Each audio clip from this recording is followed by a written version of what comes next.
Fox Sports. We are Fox. We are Minnesota.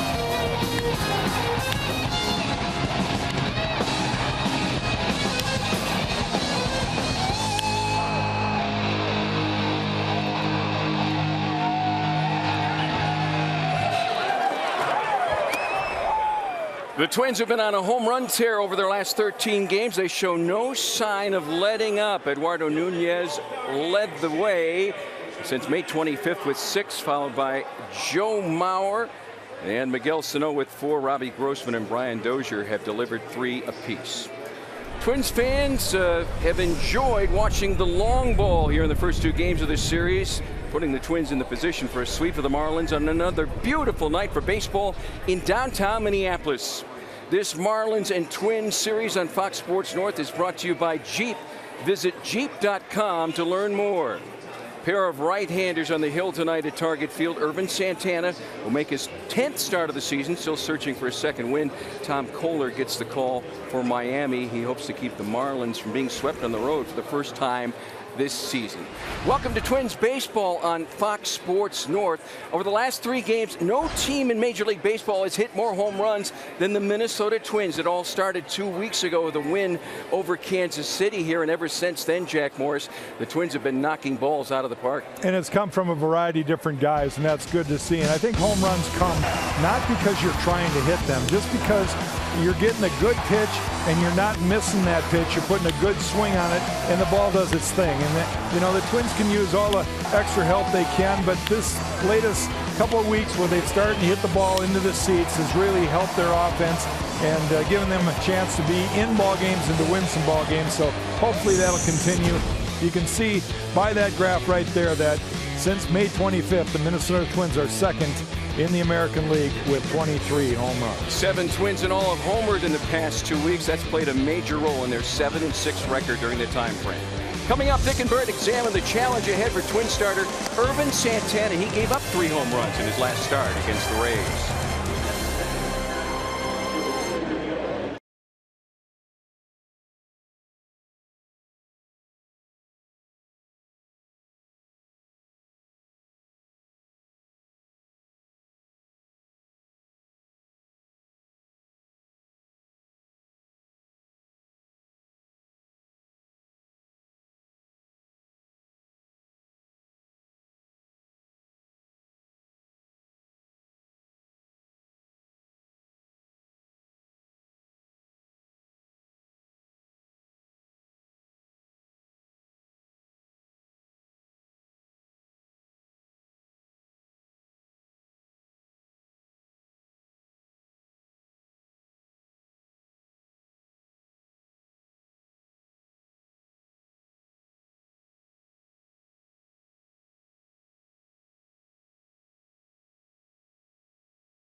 Santana. Now, that guy, he is magic.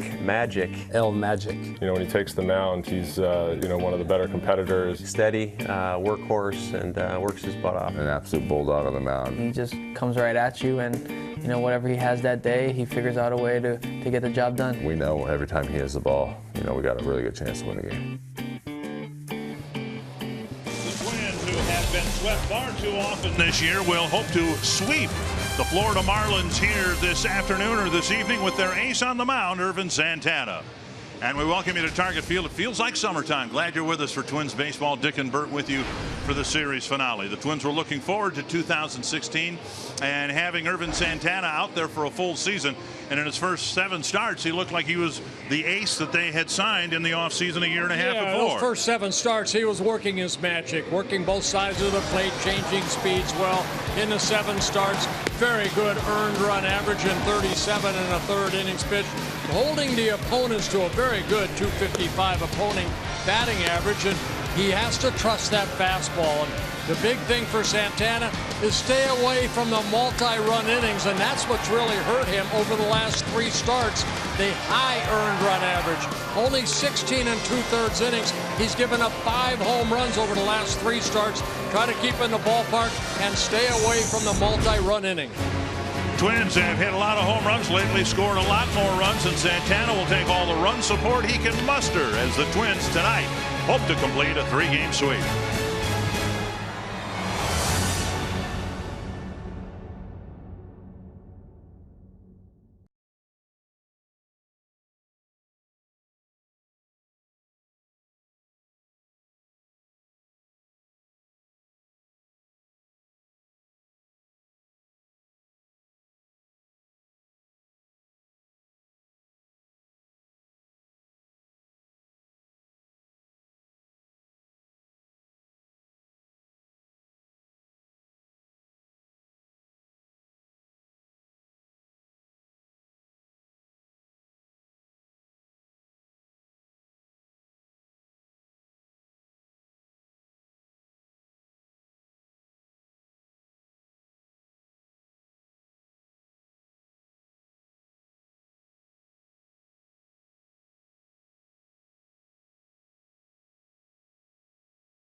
It is hot and steamy and very good baseball weather again. And from this beautiful ballpark, the Twins will hope to complete a 3-game sweep over the Florida Marlins. Let's take a look at the scouting report on Ervin Santana. Starting here tonight is the 11th start. Trust his fastball, both sides of the plate. Establish a fastball, then mix in the other pitches. Well, he needs to pitch better here at home. In 5 previous starts, he's 0-3 with a 5.46 earned run average, and he needs to do a better job against right-handed hitters. Right-handed hitters are hitting .307 off of him. Left-handers hitting .247. Opponents overall .280. And Don Mattingly, first with the Dodgers. I talked with him briefly before the game today. He remembers coming here a few years ago with the Dodgers when the game got snowed out. So much better weather for Mattingly and the Marlins. Here's the Menards batting order. Ichiro Suzuki, Martin Prado, Christian Yelich, Marcell Ozuna, Giancarlo Stanton, Justin Bour, Derek Dietrich, JT Realmuto, and Adeiny Echeverria. Ichiro in the box, and the first pitch outside, ball one. You know, we got a lot of different notes up here, Dick. Not too many times we will look at an opponent against a certain pitcher. Ichiro Suzuki against Santana, 91 at bats, 30 hits, and make it 31 hits and 92 at bats. My goodness, this guy is putting on a hitting expedition here. Northland Ford defense for the Twins. The fixture in left these days, Robbie Grossman. In center, it's Byron Buxton. Oswaldo Arcia getting another start in right. Plouffe and Nunez left side of the infield. Dozier and Mauer on the right side. Juan Centeno getting the start behind the plate. And Martin Prado will bat.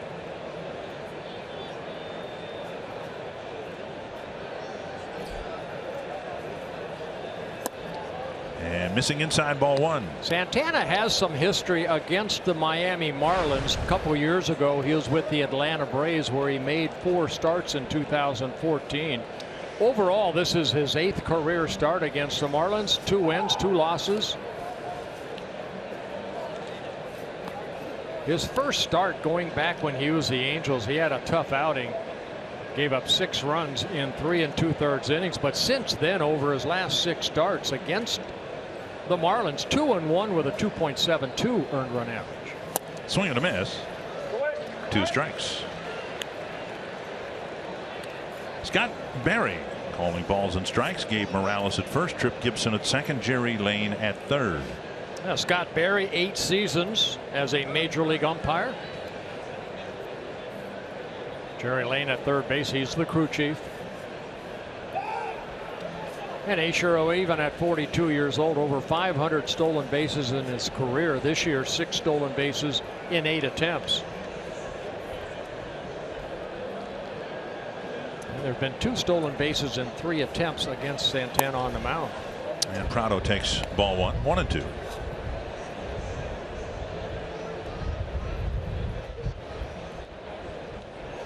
Prado out of Venezuela, signing by the Braves back in 2001 as a free agent.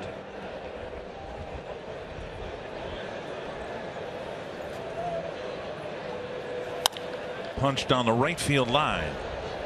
And a long run for Arcia, but it's in the seats. Still 1-2. Marlins are a game above the 500 mark, still very much in contention in what looks to be a really tough National League East. Washington leading, the Mets are there 3.5 games back, then the Marlins 6 games back.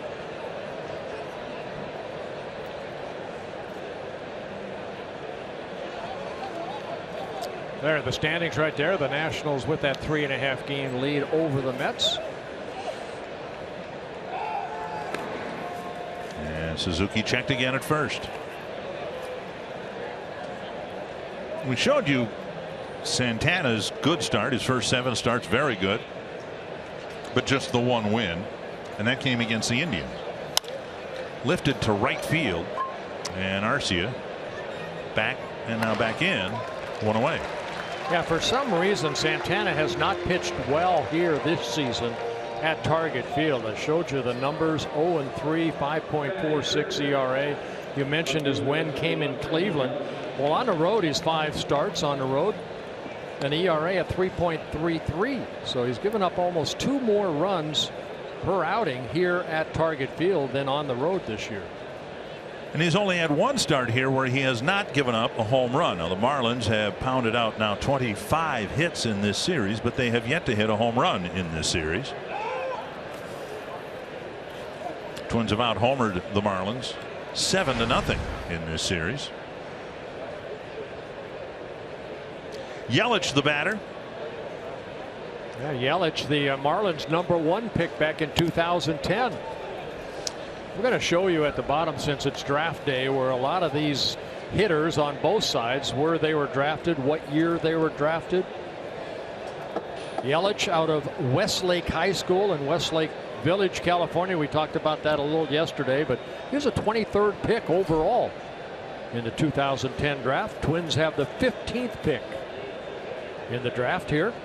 It's starting shortly. Now the Twins pick is coming up shortly. Yeah. 2 strikes.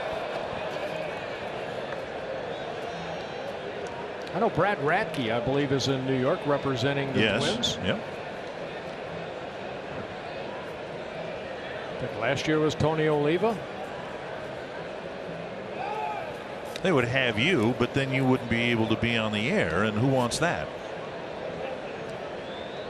I hope not too many people.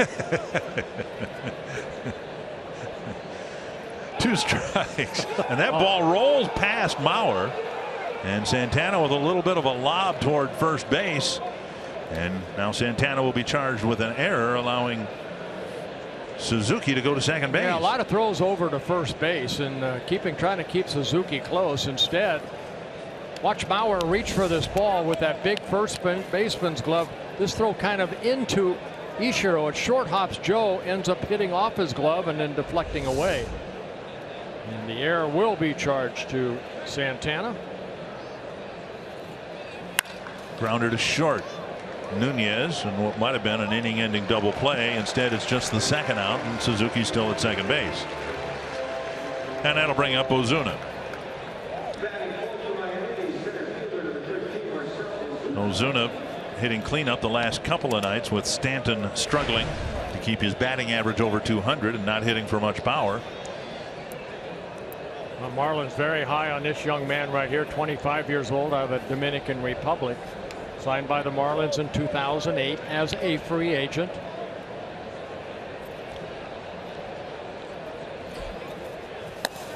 And Centeno slides to his right to catch ball 1.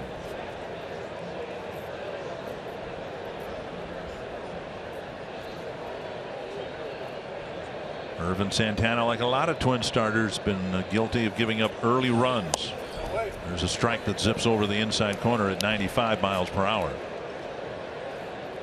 And so to pitch around this leadoff single and error would hopefully get Santana and the Twins started on the right foot tonight. Yeah, I've always said the first 3 innings so important for a starter to get some quick outs and keep that pitch count down as much as you can.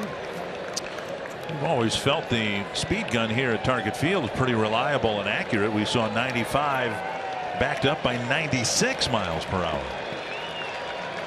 And now it's 1-2 to Marcell Ozuna. Driven to the gap. And he caught up with 96, and he'll send it all the way to the warning track for an RBI double. 3 straight fastballs. And Ozuna caught up with the third one. Well, as Ozuna, who ended up hurting the Twins last night against Ricky Nolasco in that 4-run 5th inning when he got a fastball almost the same spot. Ozuna about thigh high, hitting it sharply into left center. Suzuki scoring. And for Ozuna, who leads the Marlins in runs batted in, now has 32. And now Stanton, the designated hitter tonight.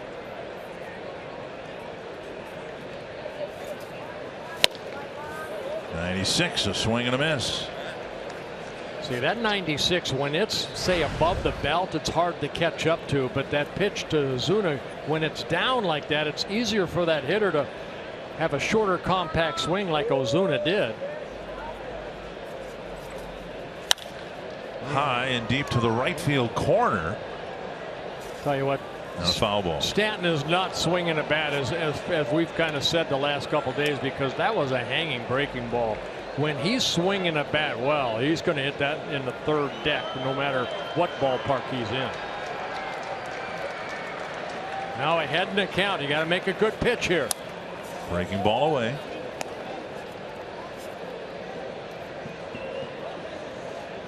You know, the starting staff knows exactly what's going on. I mean, they have been really brutal over the last month plus as far as not pitching enough innings. There's a strikeout to end the inning. Don't put so much pressure on yourself. Go out and have fun and hopefully go deep into the ball game. Couple of hits, an error that was costly, and the first run of the game going to the Marlins.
And the Twins come back and win this game. It would be their third 3-game sweep of the season. And the Menards batting order for the Twins in the series finale. Eduardo Nunez leading off. Robbie Grossman batting second. Then Joe Mauer, Trevor Plouffe, Brian Dozier, Byung-Ho Park, Oswaldo Arcia, Juan Centeno, and Byron Buxton. And for the second time in his career, Tom Kohler will be facing the Minnesota Twins. Last time he faced the Twins in Miami in 2013. So he got a no decision in that Marlins 5-3 win. Scott Diamond at that time was his mound opponent, making his 12th start of the year. Eduardo Nunez to lead things off. Ball one. Nunez, Grossman, and Mauer have been 1, 2, 3 in the middle of this Twins lineup as of late. Grossman moving up to second. Continues to hit the ball well. Get on base with some walks. There's a strike on the outside corner. Yeah, Kohler's scouting report, and that's what the Twins are looking at, is a fastball in the low 90s. He'll top out at maybe 94, 95. He has a cutter, like a slider, a spike curveball, and a changeup. He's in his 5th season with the Marlins. To center. And coming in is Ozuna. Long way, and he gets there to make the catch. 1 away. And that'll bring up Grossman. Northland Ford defense for the Florida Marlins. Christian Yelich is in left field. Ozuna is in center, and Suzuki in right. Prado, Echeverria, Dietrich, Bohr, the infielders, and Real Muto catching his 3rd game of the series. 1 down, and now Robbie Grossman.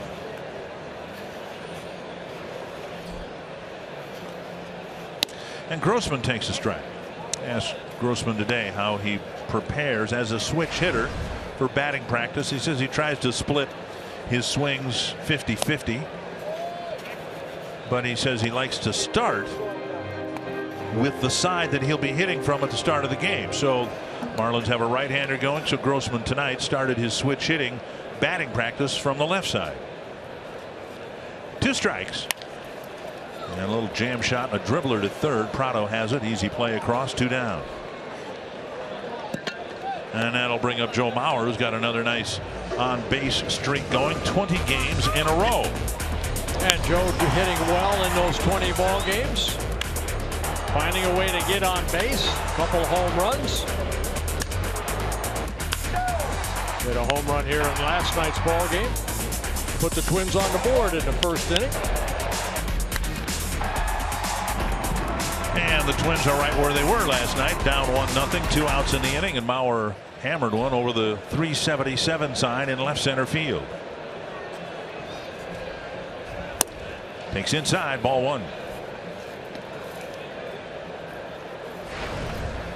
Roughly a third of the way through this season, the former 1st overall pick is on a pace to hit about 20 home runs this year. Yeah, he came right out of Creighton-Durham High School as the #1 overall pick in 2001. 1-1.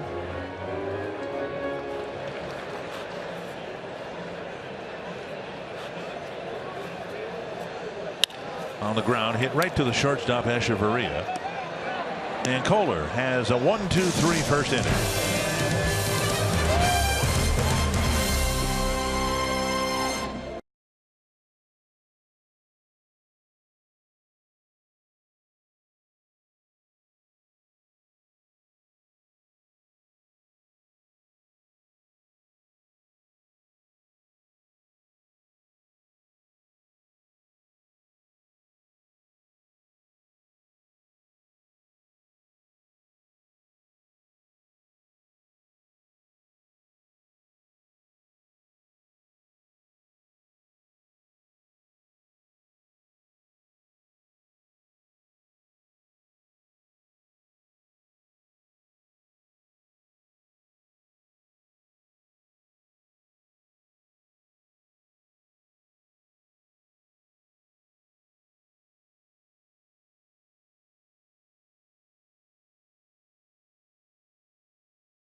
Sports North is presented by CenturyLink.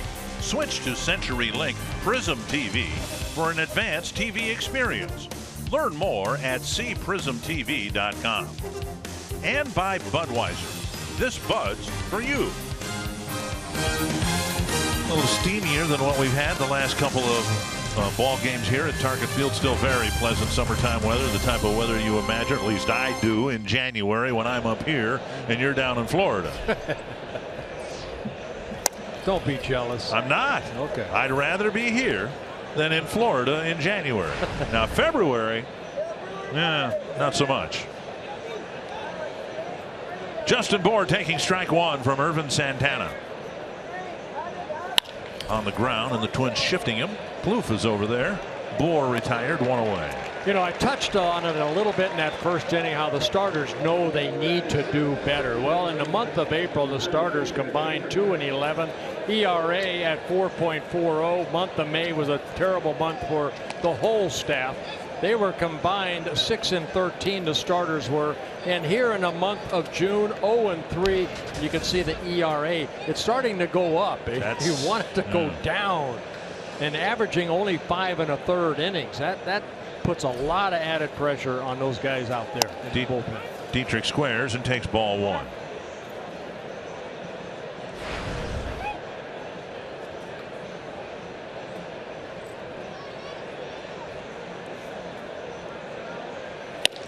And a strike. Good fastball there at 95, outer half of the plate. See, my hope for the Twins here in the remaining 4 full months, counting June. And we all know the first 2 months were horrible. Good pitch there. Yeah. I want to see winning months, plural. I want to see this team put together a couple of winning months. I think that would start the process of helping everyone forget, approaching 2017, how awful the first 2 months were. So pop up to center, and Buxton should have an easy catch here for out number 2. You know, as good as the season was last year, the Twins won 83 ball games, but they had just one winning month. They won 20 games in May, and they were unable to have another winning month. And we've talked about this before. The turnaround for the Royals began actually the year before they got into postseason play, when they started putting together, I think it was 4 winning months in 2013.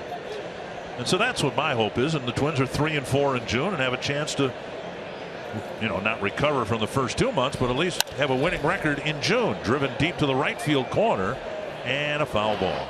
You kind of watched Garcia right there. That sun is a little bit of a bear right there as it's starting to set. He was standing right in that sun, kind of had to shield his eyes, and he already has the glasses on. Had a tough time picking up that ball right away.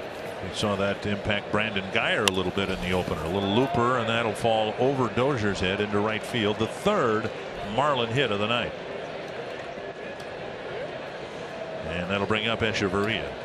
The Twins flex plan gives you the flexibility to choose your games and your number of seats. You can choose in advance or even the day of the game.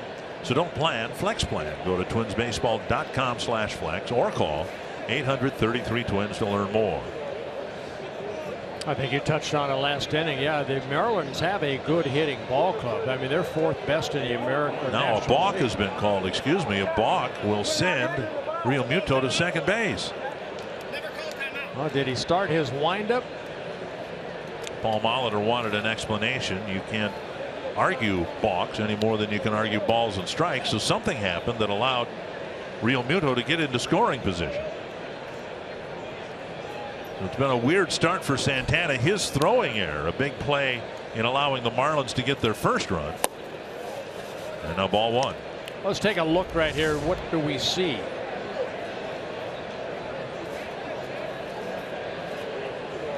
You see there was a runner at first base. You see you're supposed to step back off the rubber rather than he stepped forward. Fouled back. Santana, who gave up the 2-out double that allowed Suzuki to score from second base in the first inning, now has to pitch around a balk here in the second. Yeah, that right foot, if he goes in back of the pitching rubber, then he can go into that stretch position. He forgot that there's a runner on first. He's starting out of his windup. So that's to me, you got to focus. You got to be ready. You can't allow that to happen. Guy on first base, and you want to pitch out of a windup? 1-2.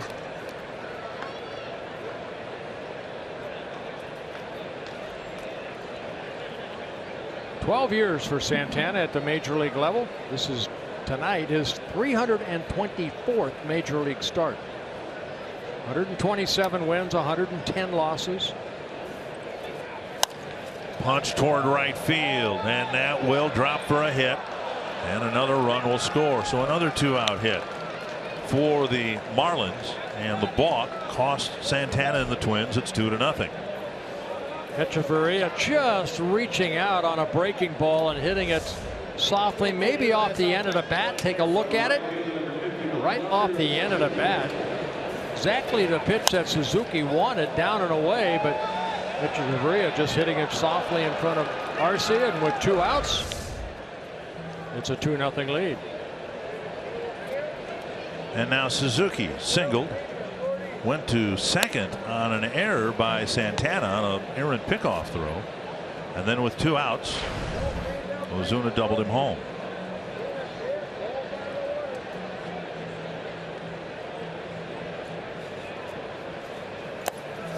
And now 2-0. So what we've seen from Santana, where in the first 7 games that he started, he'd get into stretches and he would get into a rhythm, and we just haven't seen that in the last 3 starts and so far here tonight. Yeah, he was in rhythms where he'd retire 7, 8, 9 guys in a row, but he's having a tough time each inning. So these are innings under duress already. And that'll take care of the second inning, a 1-hopper to Mauer, but a couple of 2-out hits sandwiched around a balk, and the Marlins have a 2-0 lead. Trevor Plouffe will lead off the bottom of the second.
Baseball on Fox Sports North is presented by Northland Ford.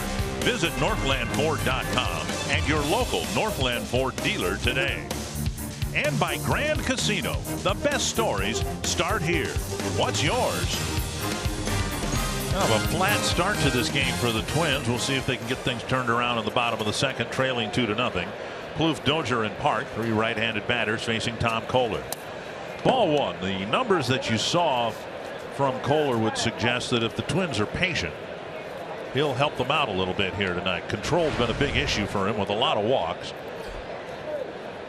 Yeah, 36 walks in 60 innings. Now 2 intentional walks, but guy you do want to be patient with, but not in that first inning. He needed only 9 pitches to get the 3 outs. 1-1 to Plouffe. And a check swing, but a foul tip, and it's 1-2. Yeah, Trevor, big 2-run home run in last night's ball game. Also added an RBI double. Former Twins #1 pick back in 2004. 20th overall pick in that draft. Something's got Trevor distracted here. I don't know whether he didn't think he foul tipped that ball. I thought I heard something.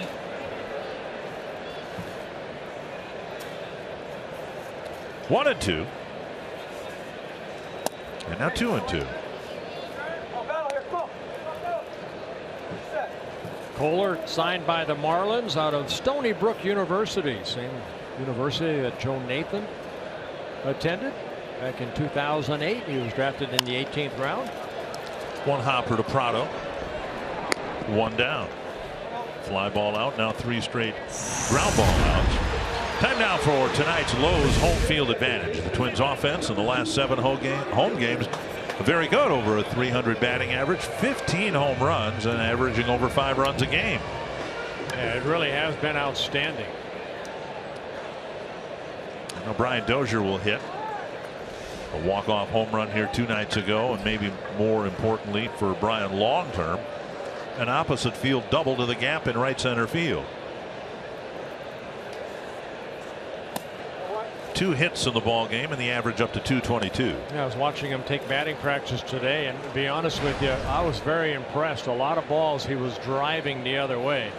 Of course, you know, in the back of his mind, he's still looking for that ball in that he can pull, but it's a work in progress, a process for Dozier.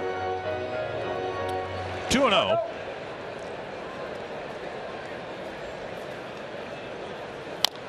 Tap foul. That's a challenge for Brian and for Tom Bernansky and anybody else that Brian will listen to regarding hitting. The pitches that are way, try to drive those, but if you get a mistake as he did the other night, don't give up the power you have on inside pitches. I think Dick too, you know, hopefully he doesn't listen to too many people. Because when you're struggling, you know, people, your uncle can call you and tell you what you're doing wrong. 2-2 to Dozier. Like he knows, but you know what, you have to listen to the people you trust, and that being hopefully your #1 is your hitting coaches. And under the glove of Prado, Echeverria is there, and he makes a fine play, and another ground ball out, 2 down. That'll bring up Byung-Ho Park, who's not had a smooth first 10 weeks in the big leagues, that's for sure, but he does lead the American League home runs, rookies in home runs. Yeah, he had a home run in last night's ball game, a towering home run. And again, the first time around, it's going to be he has not faced Kohler before, so you can see on the side, but there's not like standing right there and seeing how fast that 94-mile-an-hour fastball looks. Is it just 94? Does it have a little zip on it? And is he easy to pick up or not as far as a release point out of his hand? And another check swing, half swing strike. That's a good breaking ball right there.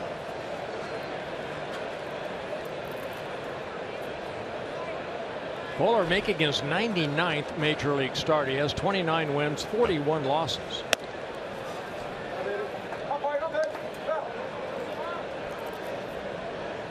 Joined the Marlins back in September of 2012. An 11-game winner last year. And a foul ball off the end of the bat. You know, if Park were to finish his first season here with say a .250 batting average and 25 home runs, I think everybody would be thinking, well, it was an unqualified success. Well, you can make up where you are from .220 to .250 in pretty short order with a good week. There's a check swing. Is that a foul ball, I believe? No, it's not. Park strikes out on a half swing. A 1-2-3 second. We'll find out who the Twins picked in the first round of the draft when we come back.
Selection of the 2016 MLB Draft, the Minnesota Twins select Alex Kirilloff, an outfielder from Plum Senior High School in Pittsburgh, Pennsylvania. And so with that pick, or with that announcement, the Twins have picked a high school outfielder from the Pittsburgh area, Plum High School.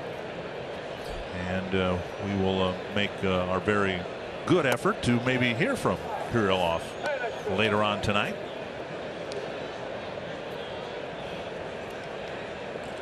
Darren Johnson, the Twin scouting director, will join us shortly.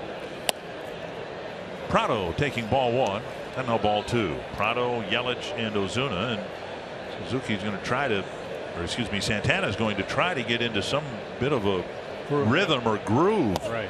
And now he's misfiring with his pitches. 3-0 to the leadoff man. He's given up 4 hits. He's committed an error. He's committed a balk. And he's given up single runs in the first 2 innings. And a strike, 3-1.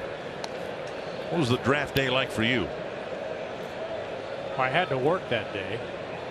Okay. No, it was exciting. I was a 3rd round pick for the Twins in '69. Right field, and RC is there to catch the line drive, 1 away. Only a couple years ago. Hey, back in that era, if you got drafted, it wasn't always a good thing. Alex Kirilloff, 15th overall pick, and 6'2", 195, and he's got a college commitment to Liberty. And the presumption is, of course, he'll sign with the Twins and start his professional career. Christian Yelich bounced to short his first time up, and now he'll bounce to Mauer. And a couple of quick outs for Santana, just what he needed. And that'll bring up Marcell Ozuna. Yeah, 2 outs last inning, and then the back-to-back singles created a run along with the box. So you get the first 2, now you got to finish it. It's none of my business, none of anybody's business, but if you would, how much money did you get to sign? This is a different era back then. You have to understand that. Kirilloff's going to get millions of dollars to sign with the Twins.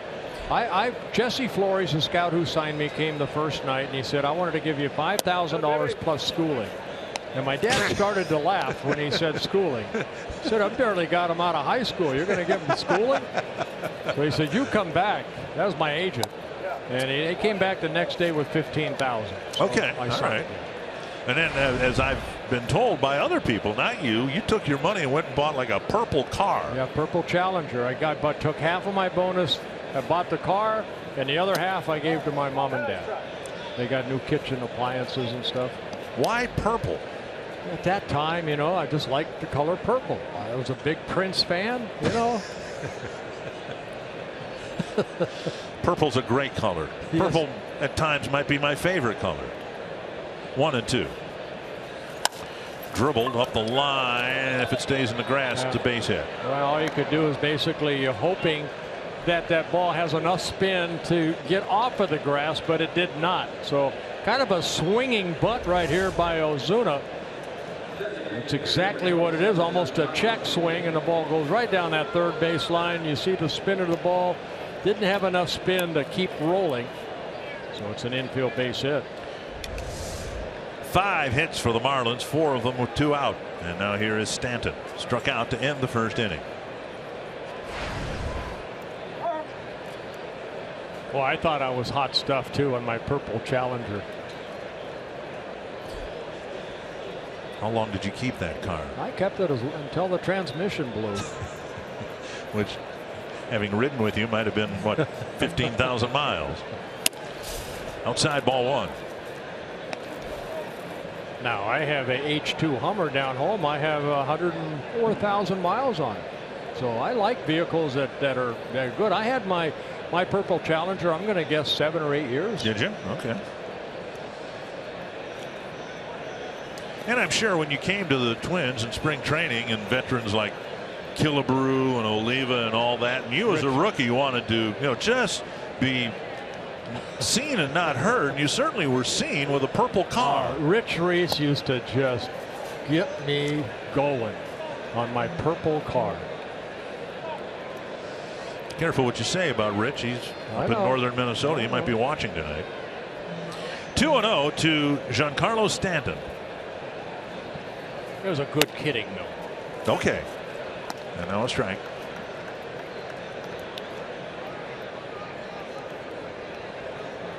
Well, Santana has one strikeout, and that was Stanton to end the first inning on a good slider down. Half swing, I think he went, and it's 2-2.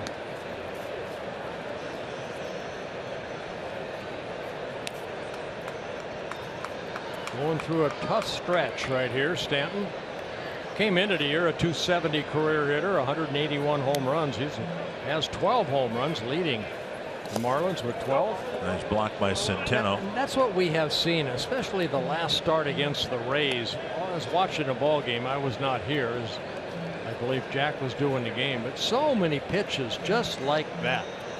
Not even close to hitting behind the plate. Ball landing in front of the plate. See the 5 runs allowed. He gave up 3 home runs in that ball game. Runner goes and is called third strike. Stanton strikes out for the second time tonight. 2-0 Marlins. Darren Johnson, the Twins scouting director, will join us when we come back.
Marlins 2-0 in the third inning. It's a big night in baseball with the 2016 draft underway in New Jersey.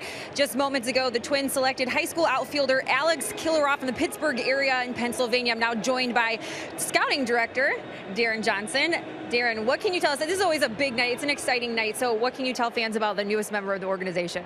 Alex is a left-hand hitting outfielder, kind of slash first baseman. He's a really good athlete. And he's a really good baseball player. He's got a great swing. We think he's got the potential to hit in the middle of the lineup. And he's adequate. He's good both first base and outfield defensively. So we think we got a really good player. And best of all, we think we have a really good makeup character kid. So well, I was going to ask you about the intangibles, because sometimes that can be just as valuable. What do you know about his personality and just him as a guy? He's an extremely hard worker. He's a baseball rat, kind of like a gym rat. He's always at the baseball field. His dad gives lessons. They have a hitting facility back in the Pittsburgh area. So he's 100% baseball. Now, the draft is always so exciting because really you could have just selected somebody who can change the history of this franchise. Every player has a different path to the big leagues, but what do you expect long-term from Alex? Well, we think he might have a chance to fit in the middle of an order. We really love his swing. Like I said before, he's an extremely hard worker. He's 6'2", about 195 pounds now. He may not be done growing. So we expect big things from Alex. Awesome. Darren, thank you so much for joining us. Congratulations and enjoy the rest of the draft. Thank you, Audrey. All right, guys, we are planning to hear from the newest member of the organization. Hope to get him on the phone as soon as we can, so stick around for that. But until then, guys, let's send it back to you. All right, Audrey, thank you very much. Of the adjectives, the one that stood out to me, I mean, I like the fact that he's described as an athlete. I think speed is an important part of where this Twins organization needs to improve. And if he's playing outfield, first base, I like guys who can run. And apparently this guy is described as an athlete, and hopefully we'll be able to have speed as part of his game. Arcia swings through an off-speed pitch. 7 up, 7 down for Tom Kohler. Yeah, second time or a couple times we heard this is a guy too. Alex is a kid that will fit maybe in the middle part of a lineup, so it tells you that pretty good contact hitter with power. Arcia swings over a breaking ball, and now Juan Centeno. And a fastball on the outside corner. Centeno hitting .273, 12 hits and 44 at-bats, 3 doubles, a home run. This guy's throwing strikes with all his pitches, and he's put Centeno now quickly in an 0-2 hole. Get some quick outs too. Only 32 pitches to get the first 7 outs. Only 9 in the first, 15 pitches in the second. Out in front. Looks like that spike type curveball that goes straight down has created some strikeouts here. Strikeout number 3 and 3 in a row. Fly ball out, 4 ground ball outs, now 3 strikeouts in a row. Our Carsoup.com trivia question: who were the 7 #1 overall picks to win an MVP award? Well, one of them I think is the first baseman for the Twins, so we got the answer right already. Now who are the other 6? Bryce Harper. There's Buxton. Twins hope that someday he'll win an MVP, but he on one hop sends it to Prado. My goodness. Kohler is sailing through the Twins lineup. 3 perfect innings.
We're moving on to the 4th inning already.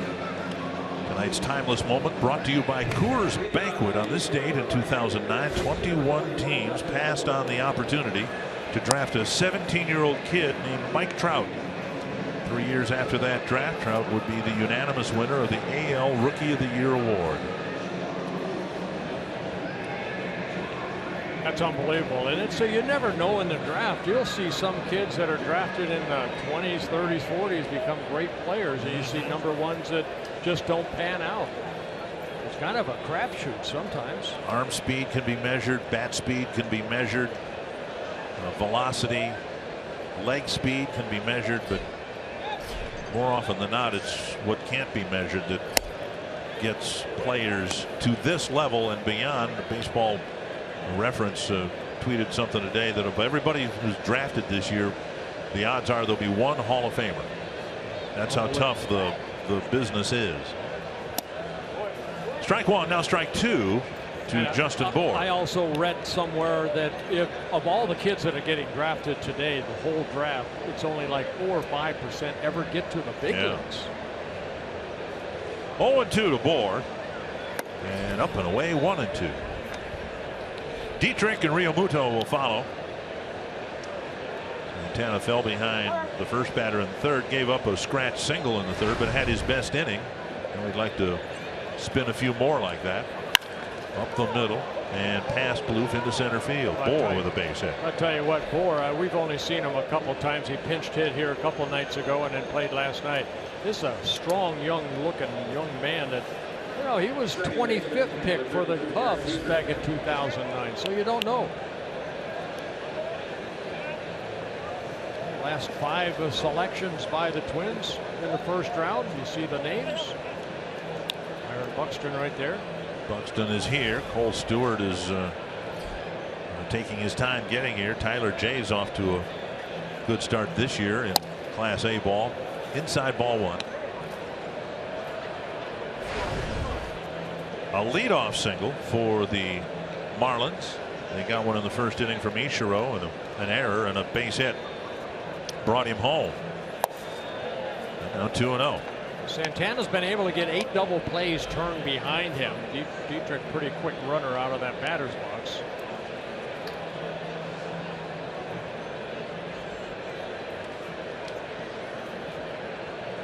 And there's a strike on the outside corner.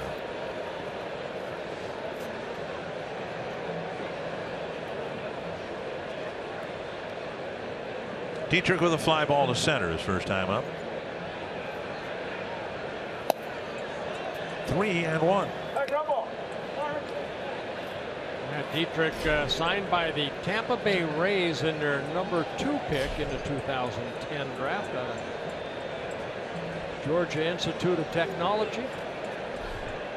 To the left field corner, and Grossman has no play. If you're a baseball fan, then you need the all-new Fox Sports app. Get highlights, interviews, injury updates, scores, and instant alerts on your favorite teams and rivals. Download now in the iOS App Store, Google Play, or visit foxsports.com/app.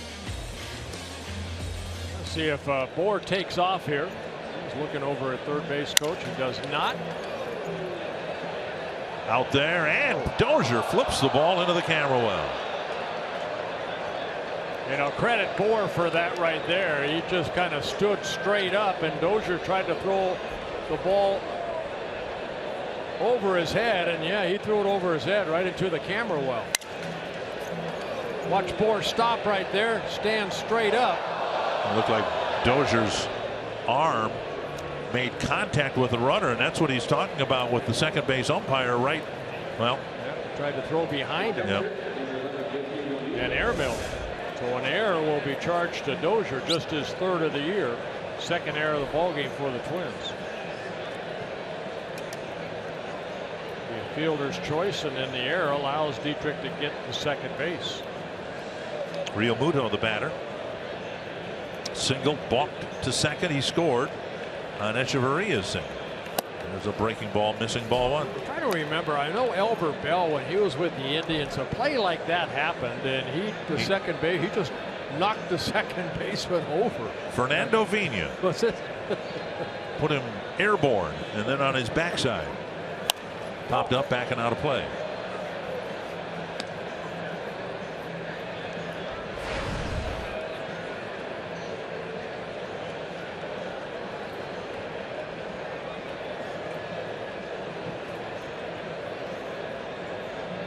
One and one to the Marlins catcher. Chopped foul. Twins have been out hit here tonight, 6-0. Realmuto, 25 years old. He was signed by the Marlins, number 3 pick back in 2010. He signed out of high school out of Midwest City, Oklahoma. Carl Albert High School.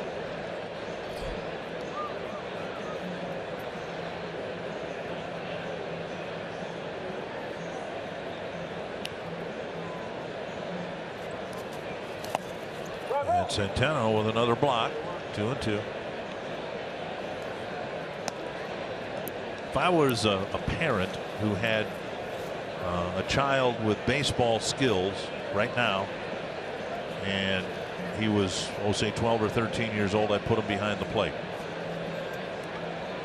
I believe that is the quickest way to get to the boy. If you could hit a little bit, somebody will take you if you can catch. Here's a ball blasted to left field. Grossman back to the wall, leaps, makes the catch. Nice catch by Robbie Grossman right up against the wall. Out number 2. Miyamoto gave it a ride, but Grossman had a good track on it, stayed with it. See, he had to run back and leap right there. And makes a nice catch. 2 down, and that'll bring up Echeverria. Now that said, I'd have my son catch, and I'd hope that he wouldn't write a book about me later, because it's a terrible thing to do to a child, to put him behind the plate. Well, my grandson, who's 12, is a catcher. Oh, is that right? A very, very good athlete.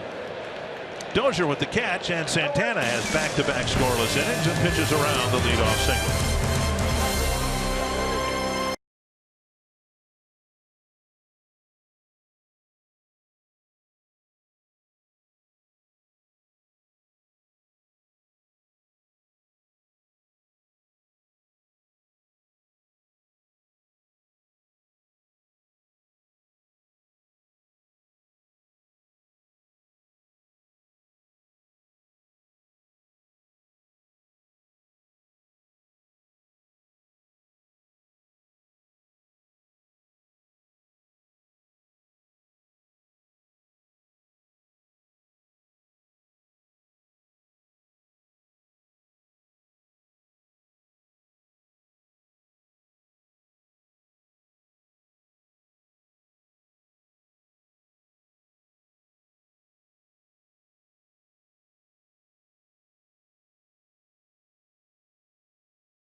Minnesota, can you cozy up in a variety of different bed and breakfast locations and have your own charming getaway no matter where you stay? Whether you seek recreation, relaxation, or hibernation, a Minnesota B&B awaits your pleasure. Find endless ideas for the perfect getaway at exploreminnesota.com. Share your favorites with #OnlyNMN. That is a beautiful place right now. Wow. Eduardo Nunez will lead off the 4th. See if the Twins can put together an ambush here on Tom Kohler. They've done nothing against him. Haven't gotten a ball out of the infield since Nunez's fly ball to center, leading off the 1st. He's establishing that fastball, then the spike curveball. There's a little slider right there. That spike curveball, a lot of guys, what a spike curveball is basically you put your finger into the top of the baseball. You might have your middle finger wrapped around, but the ball kind of goes straight down, almost like a knuckleball. 1-1. And now 2-1.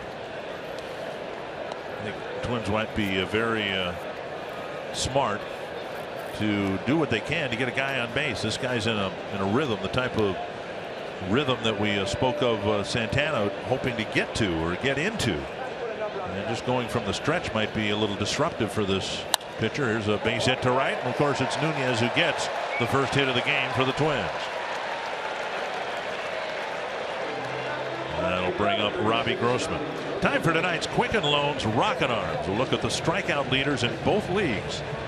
In the American League, David Price leads the way. He's already got 91 strikeouts, and the Twins are quite fortunate to not have to face Jose Fernandez in this series. Yeah, he pitched before we got here last Sunday. It's had against the Mets, I believe he had 14 strikeouts. Pretty good matchup. He won that ball game over Matt Harvey 1-0. Let's see if Kohler has a little issue shifting to the stretch for the first time in the ball game. Nunez goes on the first pitch, and Grossman lifts it foul. Nunez had the base stolen, and he'll have to come back to first. Great jump by Nunez. Yeah, Nunez leading the Twins with 12 stolen bases, 12 of the 37 the Twins have.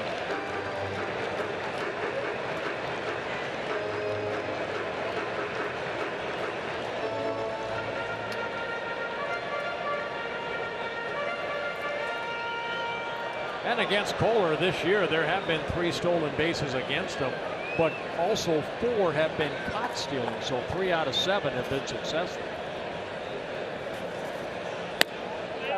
Just missing inside 1-1.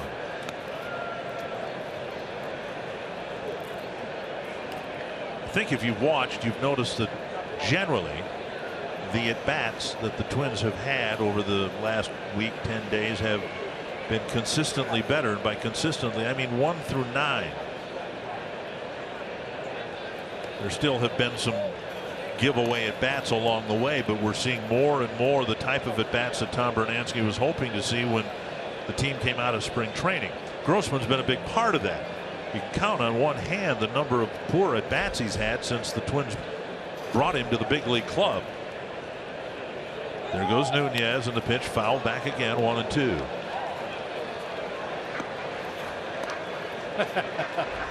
Nunez, you can see Nunez sliding in without the helmet. Sunflower seed to his forehead. If he had his helmet on, of course, that wouldn't happen. Well, Nunez doesn't seem to be too happy that Grossman's fouled off a couple of his stolen base attempts. Now it's 1-2. And Grossman strikes out on a breaking ball down and in, 1 away. That curveball again, down and in, and Kohler picks up his 4th strikeout.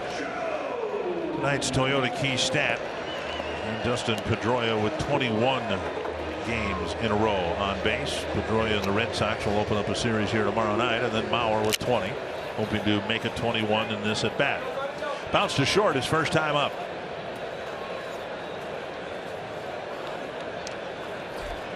Joe's good friend and good friend of all of ours, Justin Morneau, making some news today. Signed a 1-year deal with the White Sox.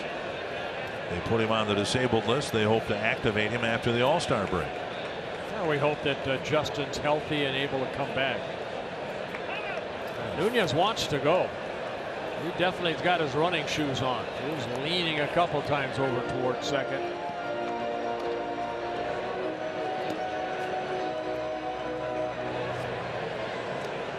Quick throw over. Bohr has to leap over Nunez to get the ball into his glove.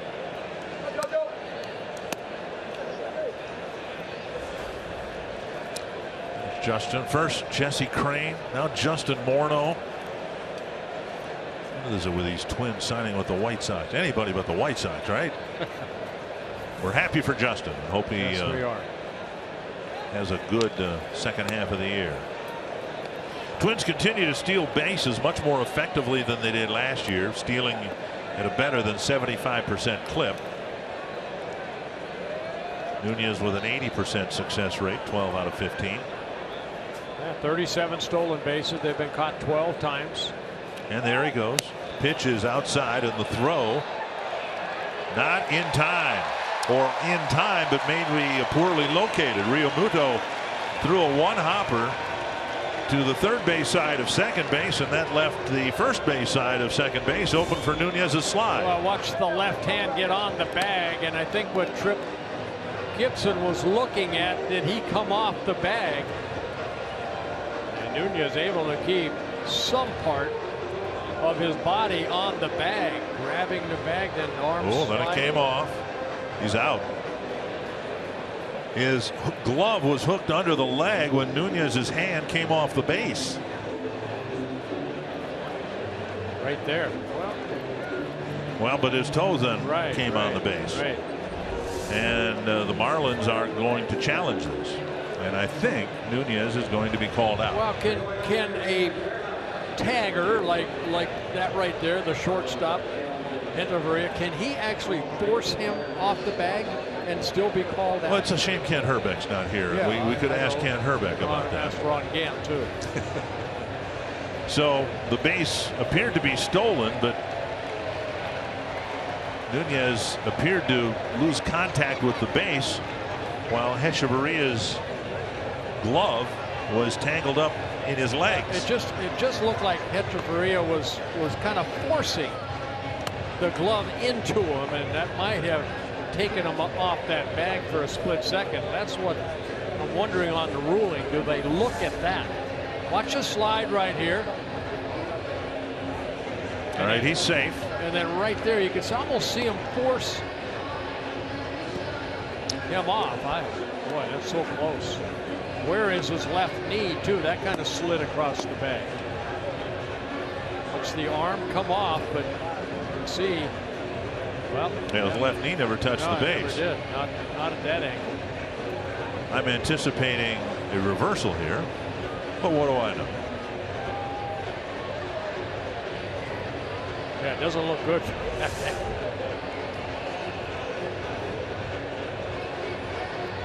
And I'll bet you Nunez would tell you that he had the base stolen during the Grossman at bat twice, but Robbie swung at the pitch and fouled it back.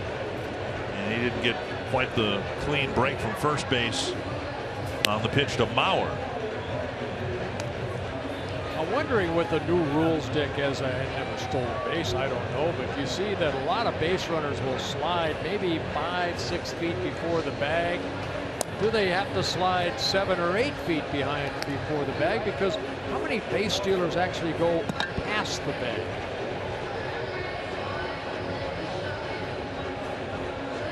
Out. Yep. They call him out. So not a stolen base, a caught stealing, 2 down, and now Mauer will hit with the bases empty.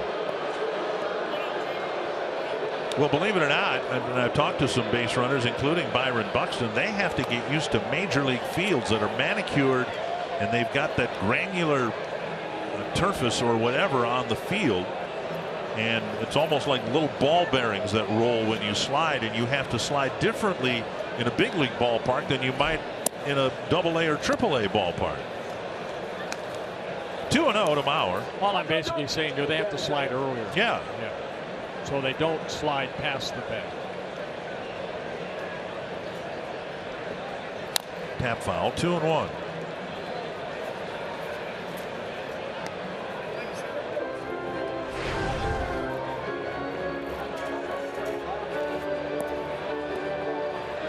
Mauer again with a bouncer to short, his first time up.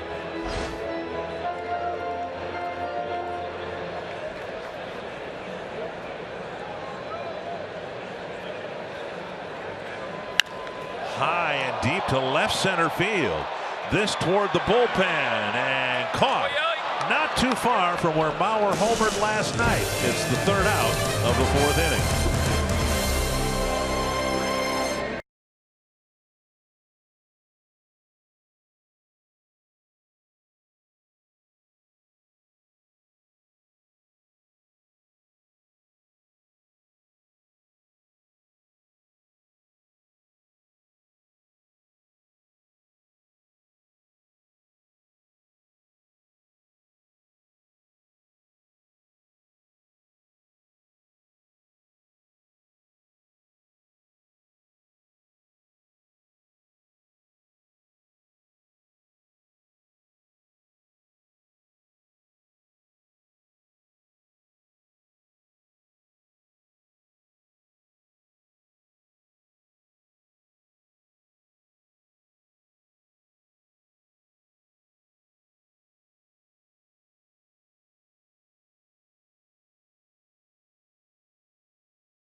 As we head to the 5th inning, coming off of a victory over rival Costa Rica, the United States looks to continue their winning ways and secure a spot in the knockout round when they square off against Paraguay. Saturday, 5 p.m. Central, only on FS1 or watch it live on Fox Sports Go. They're still making Major League Baseballs in Costa Rica, by the way. I think when you played back then, they made them in Haiti. Haiti, yep. 1-0 to the leadoff man, Ichiro Suzuki. Yeah, actually, I just talked to, I've got a call in to Jim Hughes with Rawlings that makes the baseballs. Right.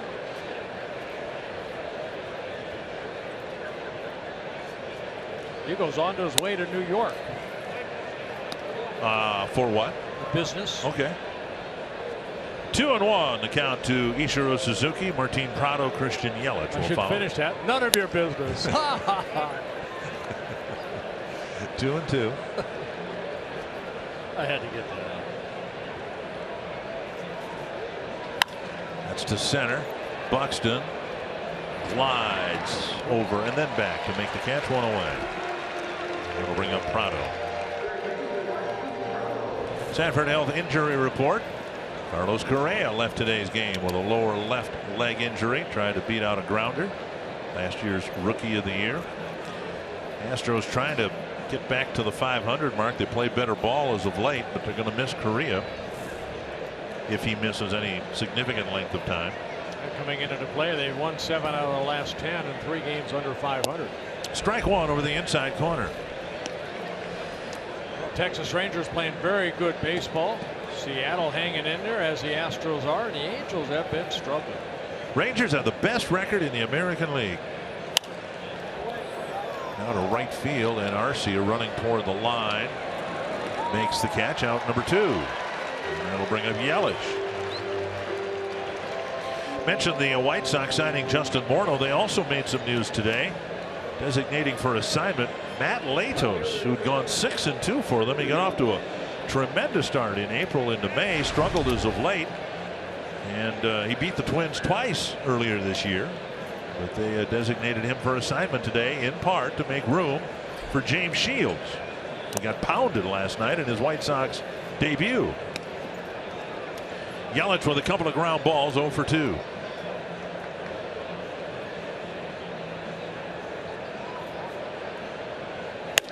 In meeting with the media, Darren Johnson, whom Audra interviewed, compared #1 draft pick Alex Kirilloff to this guy, Christian Yelich, in terms of body type and hitting ability. Hitting potential, we should say. To the left field corner. Grossman will watch this drift back into the seats as well.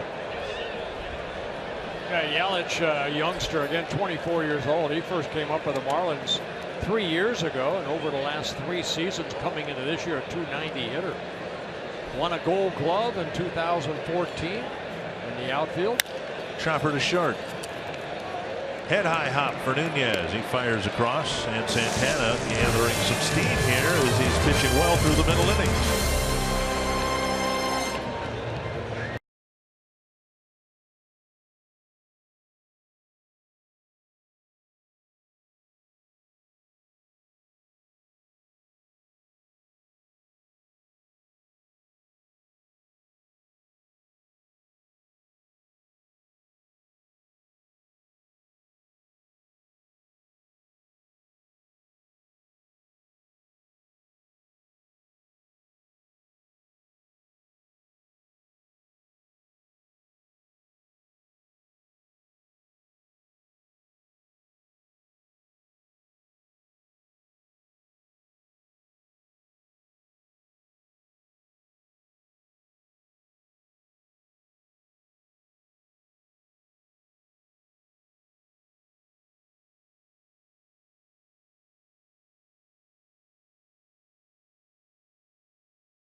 young fans enjoying Twins baseball at Target Field and our Pepsi fans of the game.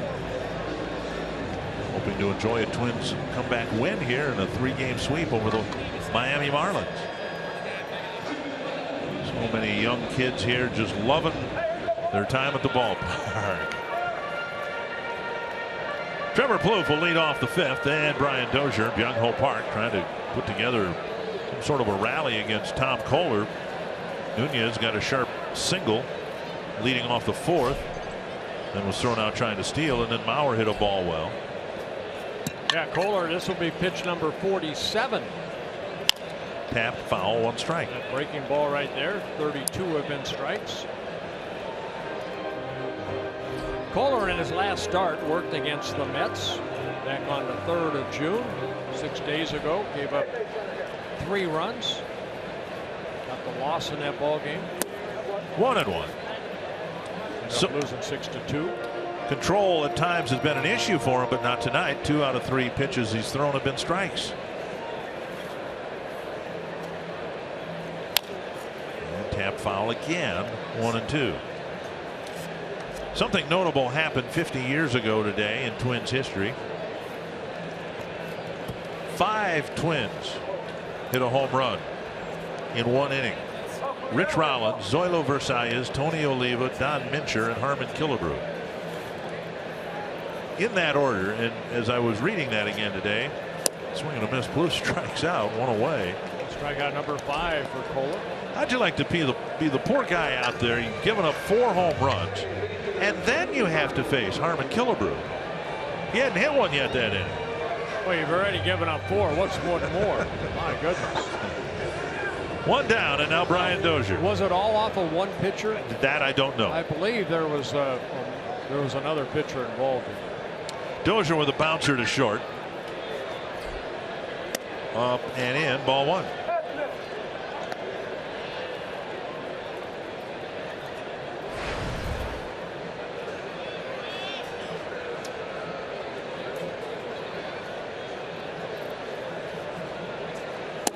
And now a strike, and that's what we've seen from Kohler. If he misfires, and he hasn't done that very often, the next pitch is a strike. Yeah, he has 5 strikeouts in the ball game. Season high 8 strikeouts came against the Phillies back in early May. 92-mile-per-hour fastball beats Dozier 1-2. 2 really rough starts. 1 against the Braves, 3 2/3 innings, 6 runs, 5 of them earned. And then a short start, 2 1/3 innings, 8 earned runs against the Brewers. Other than that, as Don Mattingly said before the game, he's given the Marlins a chance to win just about every time out. And he's certainly done that here tonight. 5 of his 11 previous starts, quality starts.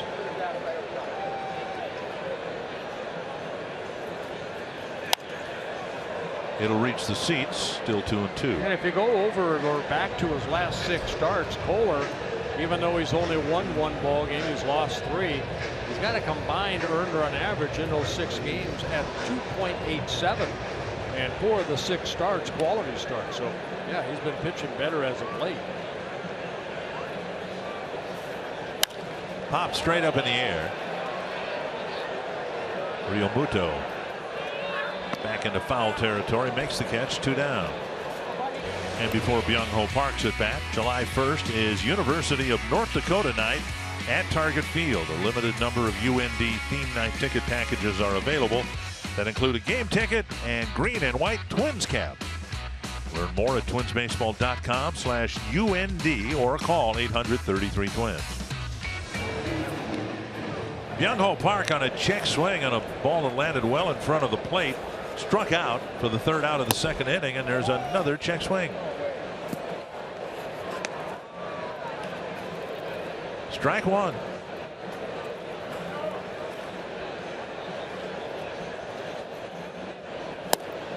Now a fastball down and away.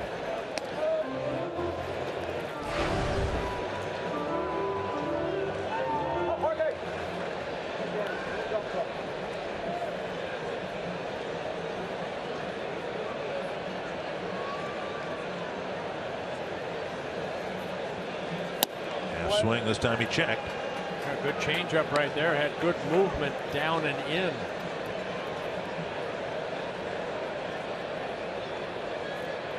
.59 pitches, 39 strikes. Full swing and a foul tip, 2-2. Slider there.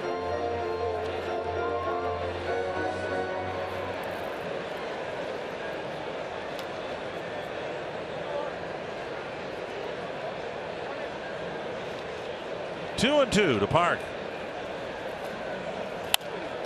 Jam shot and a dribbler to second. Kohler's faced the minimum number of Twins batters through 5 nearly perfect innings.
The Twins still trail the Marlins 2-0 here at Target Field. We're now inside the Minnesota Lottery Winners Circle with Harry and Pying from St. Paul. Twins fans, but also an Ichiro fan, which is understandable. And I hear this sign was very successful. Yeah, we held it up and he pointed at me, and that just was the best thing ever. I was going to say, as a baseball fan and as an Ichiro fan, just him noticing you, that's got to be a pretty great memory for you guys to have tonight, right? Absolutely. All right, well, we're going to give you $100 worth of scratch-off tickets from the Minnesota Lottery, so congratulations. Hopefully, well, actually, you probably, either team, you're going to be happy with the win, so it's a good night for both of you guys. Thanks again, and we'll send it back upstairs to you guys. Audrey, thank you very much. Great find right there. And yeah, I mean, not only circle them, but circle Ichiro. My goodness, what a great player he has been. 1-1 to Marcell Ozuna. Giancarlo Stanton and Justin Bour will follow. Santana's retired 5 straight. Chopper to third, Plouffe. Fires across on target, 1 away.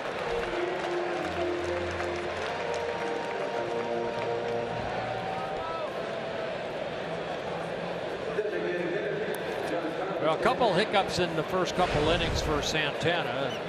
You know, the air and then the balk. Now your job is to keep your club in the game. Kohler's pitching outstanding, so you can't give up any more runs. Stanton has struck out twice tonight, 1 swinging, 1's looking. The only 2 strikeouts that Santana has. Drops a breaking ball over, strike 1. Stanton this year, 73 times he has struck out in 180 at-bats. Just off the outside corner, 1-1. You know, having seen this Miami lineup now for the last 3 nights and see their ability to get hits, they started the series with 6 300 hitters in their lineup. If they get this guy going, I mean, they could be a big factor in the National League East. I know Washington's good. I know the Mets are good. But this lineup could be really good. The one thing they're missing is the one thing they were sure that they had. Stanton strikes out for the 3rd time tonight. Santana picks up his 3rd strikeout.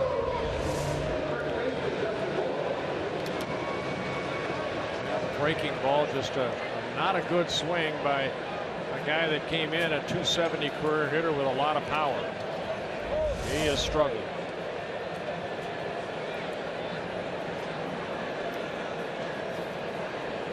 And now Bohr hit into the shift. Plouffe made a play on his ground ball on the first base side of second base, and then a single up the middle in the fourth. Strike one. 83 pitches for Santana. The horse is not out of the barn. It's a 2-0 ball game here in the sixth. Santana hoping to continue to put up zeros here. See if the Twins lineup can put together a burst of hits, score a couple of runs. Yeah, had a little tough going, but has really settled down nicely in the last 3+ innings. 1-1 to Bohr. 2-1.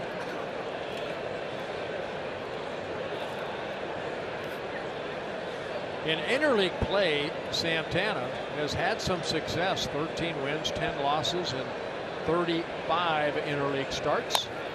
Big swing and a foul. A lot of those coming when he was with the Los Angeles Angels of Anaheim. Limited tickets remain for Minnesota Positive Coaching Alliance Breakfast with the Champions next Tuesday, June 14th at Target Field. Speakers include Vikings General Manager Rick Spielman, analyst Chris Spielman, and others. Visit foxsportsnorth.com and click on upcoming events. High fly, short left field. Grossman coming in. And now 9 in a row set down by Ervin Santana.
Oswaldo Arcia won, Centeno and Byron Buxton in the bottom of the sixth inning. We're very happy to have the 15th overall pick in tonight's Major League Baseball draft, the first-round pick for the Minnesota Twins, Alex Kirilloff, joining us from the Pittsburgh area. Alex, congratulations. What have the last 45 minutes or so been like for you?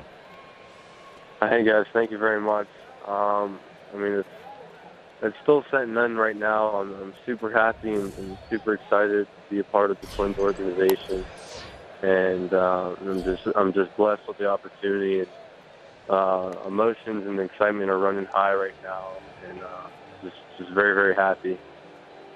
Alex, Bert Blyleven here. I looked, we get information on your high school career. Looked like you had a great career, and I know that you were a big part of the Perfect Game All-American Classic, where you hit 34 home runs at San Diego's Petco Park. My goodness, that's a big ballpark. Are you a home run hitter? What kind of hitter are you, Alex?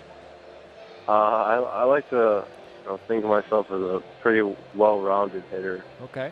I take a lot of pride in the craft and tool of hitting, and whether the situation, calls for, whatever it is, just try to hit the ball hard, and we'll see how things turn out. But I like to view myself as more of a well-rounded hitter. Alex, we were told you're an outfielder. You play some first base. What do you like better? I like wherever the Minnesota Twins prefer me. Very good. All right. So, a politician here. Hey, Alex, your dad, Dave, was a scout with the Pirates, and I know that you've worked an awful lot with him. What has he taught you about what professional life is going to be like for you? From on the field and off the field, he's coached me and trained me to the best of his knowledge, how to handle things, throughout life and in situations, and on the field as well. So, and him, and you try to pick whoever's brain has gone through the process and stuff before, and you try to get a gauge and collect all the information you can, going into it to try to learn. So my dad has been a big instrumental part in helping develop me and getting me ready to move on to the next chapter in life. And don't forget about your mother either, Alex. Oh, no, absolutely not. Absolutely not. Well, let's talk about you were described by Darren Johnson, who I know you've been in contact with extensively, maybe even leading up to today and then today. But you were described as a kind of a baseball version of a gym rat. What is it about baseball that you've grown to love over the years? My dad had introduced me and brought me into the game from a young age, and a lot of it has transpired from his passion of the game, and it was kind of passed down and turned into my passion of the game. So, being able to have him have a hitting facility and training facility my whole life has been a big factor and a tool that I've used that's helped my development. And so, it's just, being a Christian as well and having a passion to not only play baseball but to do anything to the best of my ability has been the main thing that's pushed me over the edge. It's helped me to persevere and to train as hard as I do. Well, you sound like a great young man, and you've got to be excited about what happened today. I'm very, very excited and very humbled and blessed by the opportunity. We wish you nothing but the best and hope you have a long, long career in Major League Baseball. Thank you. That's the plan. Thank you very much. Alex, we'll let you go, and we'll look forward to seeing you here at Target Field when you get the contract signed, and maybe take a little BP here at Target Field. Great. All right, Alex, congratulations again. Alex Kirilloff, the #1 draft pick of the Minnesota Twins, 15th overall, a left-handed hitter, first baseman, outfielder type. 1-1 to Byron Buxton. Very well-spoken young man. Buxton takes 2-1. We're talking about an 18-year-old. My goodness. That brings back memories. I was 18 once, believe it or not. I guess you don't. A little flare behind first, and that might work out just fine. Buxton with a pop fly single. And just the second Twins hit. And we'll see what, if anything, the Twins do with Buxton's speed at first base with 2 out.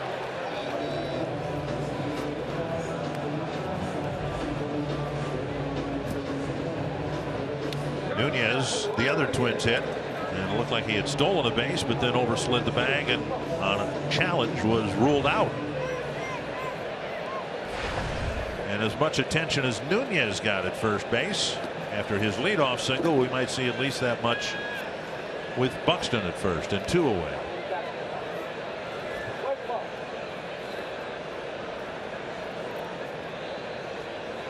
Not on the first pitch.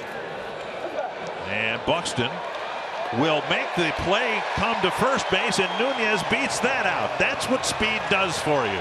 That ball was hit right over the second base bag, but Buxton beat Dietrich, or would have, to the bag. Dietrich had to throw to first, and Nunez beat that out. The only thing, Dietrich probably should have charged that ball a little bit better, but he thought, okay, I can get him at first anyway, but Nunez and his speed just beat it out. That looked like a tailor-made ground ball to the second baseman, step on the bag, inning over, but Buxton's speed has kept this inning alive. And now Grossman, bouncer to third, and a strikeout. First 2 games here against the Marlins, Twins have done a good job of 2-out hitting. Off the plate, ball 1. Remember in last night's ball game, Mauer a base hit with 2 outs in the 7th, and followed by an RBI double by Plouffe, and then Dozier 2-out RBI single. A drive to right center field, headed towards the gap. Stanton, or Ichiro won't get there. High off the wall, it's a double that'll score 2 runs, and the Twins, with 3 straight 2-out hits, have tied the game. Grossman with a double, scoring Buxton and Nunez. Yeah, Robbie Grossman continues to hit and get big hits. Got a pitch up and hammered it high into right center field. Boy, ball down where left-handers like it. That's where he hit that home run the other day. This time against the scoreboard. One hopping the fence. And with 2 outs, Buxton on the move as Nunez is, and it's a 2-2 ball game. We'll see if the Twins can, with 2 outs, keep the line moving. Mauer up. Bouncer to short, and he almost hit a home run where he hit the home run yesterday. Mauer won't have a chance. They will walk Mauer to fill first base and pitch to Plouffe.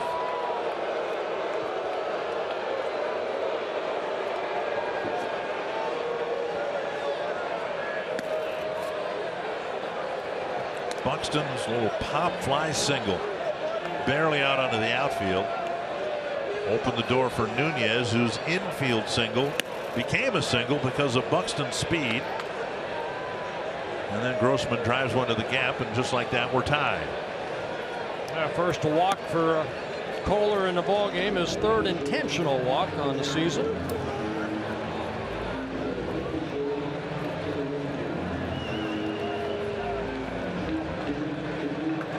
Plouffe homered last night. He's had a tough time with Kohler. Bouncer to short and a strikeout. 4 straight men have reached after the 2nd out.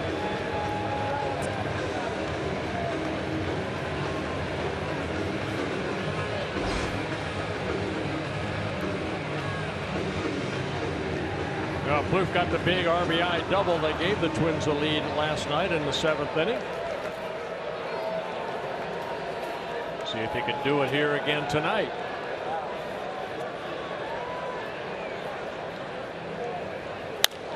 Fouled away. Strike 1.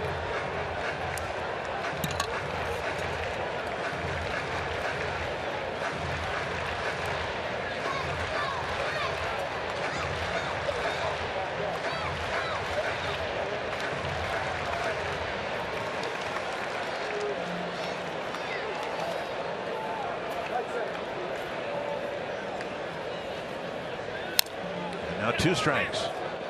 That breaking ball stayed up, and Trevor had a good swing, but just fouled it off.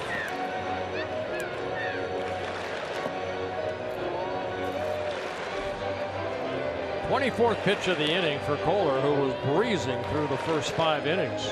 We saw that happen last night with Ricky Nolasco. Things were going along just great, and then 1 inning, just a big snag, one problem after another.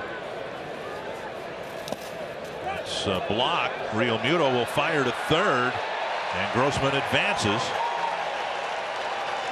Well, Paul Molitor's got to be grinning from ear to ear on this one, because that's what Paul did so well as a player. He would know that, at second base, watch Grossman right there, watch the ball, and then hustle over to third. Mauer staying put at first. An easier read for the runner at second than the runner at first, and Grossman's a little bit faster than Mauer, so an aggressive play by Grossman. A wild pitch charge to Kohler, allowing Grossman to go to third. And the count now 1-2 to Plouffe. 2-2. Suddenly bullpen action.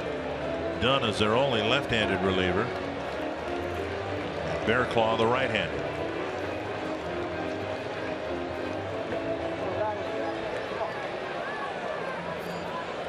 Two and two to the Twins cleanup batter. Tapped foul. Another pitch left up. Another breaking ball. Yeah, first 3-4 innings for Kohler. That breaking ball had some good bite to it. He's thrown Trevor a couple of them that have stayed up.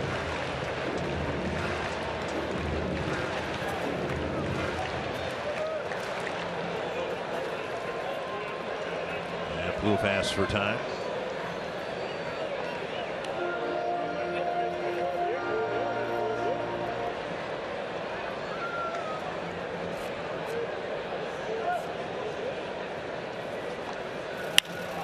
Stroked solidly, but foul. Another breaking ball up.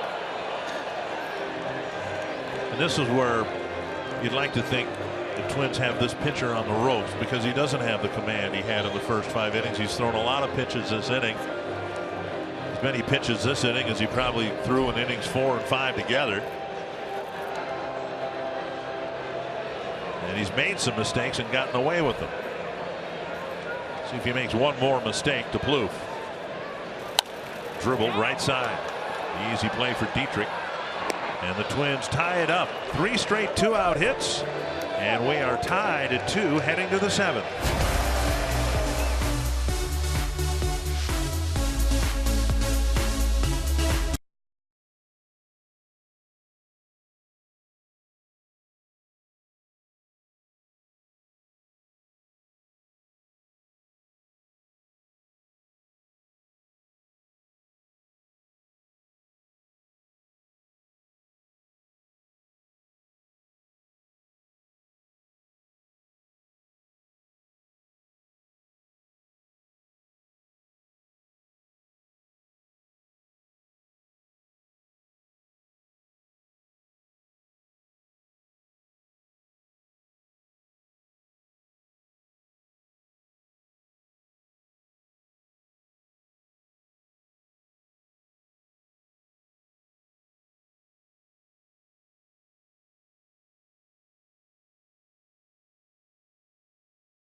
New ball game thanks to Robbie Grossman. Irvin Santana pitching to the bottom third of the Marlin lineup, and now he's in that type of groove that Kohler was in the early innings.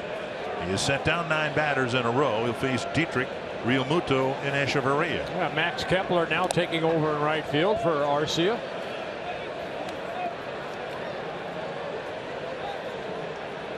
One and one to Dietrich. Hit a ground ball to Dozier, reached on a fielder's choice. And spun foul. Went to second on Dozier's error, throwing the ball into the camera well beyond first base.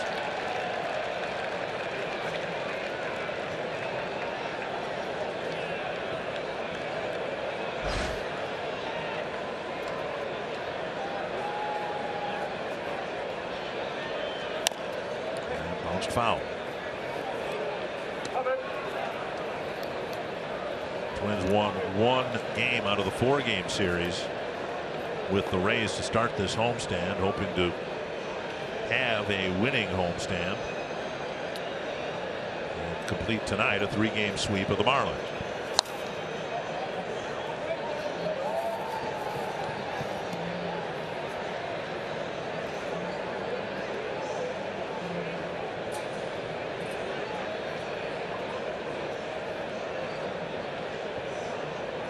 One and two. Sharply hit. Dozier cuts it off from the outfield grass, throws him out. You know, we talked in our pregame a little bit about the little things that the Twins are doing right in this series, and one big one is the defense. Dozier diving to his right, comes up and makes a nice play. 10 in a row sent down by Santana, and now Realmuto.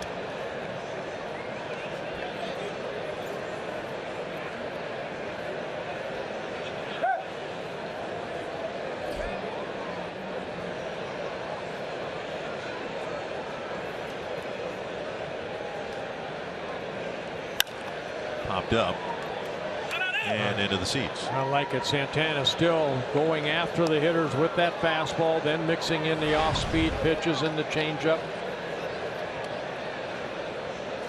You know, you talked about it just now, and we talked about it in the open, doing the little things right and everything that we've seen over the last week or so, except in Oakland. That was not a good series for the Twins. But it's hard to do the little things right when you haven't done the big things right. And that was the problem for the Twins in the first 2 months. And you talked about the bloated ERA from the starting pitchers. I mean, that's a big thing. You need to get that right. There's a base hit to left for Realmuto, his second. Yeah, that slider right there kind of stayed on the same plane. Didn't have much bite to it. Realmuto just hitting it sharply in the left. Sounds kind of weird to say it, but here's our Twins road ahead presented by Jeep, and the road ahead is almost exclusively home games. 3 more with the Red Sox, then 3 night games in Anaheim, 4 with the Yankees, 3 with the Phillies. Knuckleballer Stephen Wright, not the comedian, the knuckleballer, will go tomorrow night. Here is Echeverria. RBI single his first time up. Got fooled on a breaking ball and just hit it off the end of the bat into short right field for an RBI single in the second.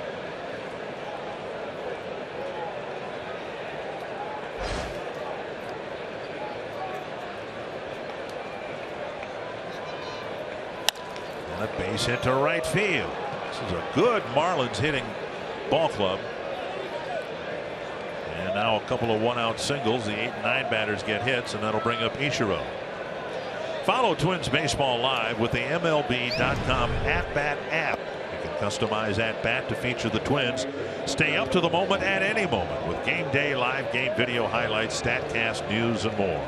Blackout and other restrictions apply. Download MLB.com at-bat, the #1 app for live baseball on your phone and tablet. Eric Rasmussen making a trip to the mound here. And we will trust it will be a quick trip. Pitch number 100 coming for Santana. Trevor May, Taylor Rogers warming up in the Twins pen. Santana done a really nice job with 8 ground ball double plays in his 10 starts. That's what I was thinking. But this guy at age 42 is still a tough guy to double up. Only once this year in over 100 at bats. And Ichiro benefiting from this interleague series because of the designated hitter. He doesn't play in the field in back-to-back games anymore, but in this game he was able to play left field in game 1, DH yesterday, and back out in right field. Santana misses the outside corner, ball 1. A lot of the hits we have seen Ichiro get, I believe 6 so far in this series, have all been kind of middle in. So that first pitch, a breaking ball away.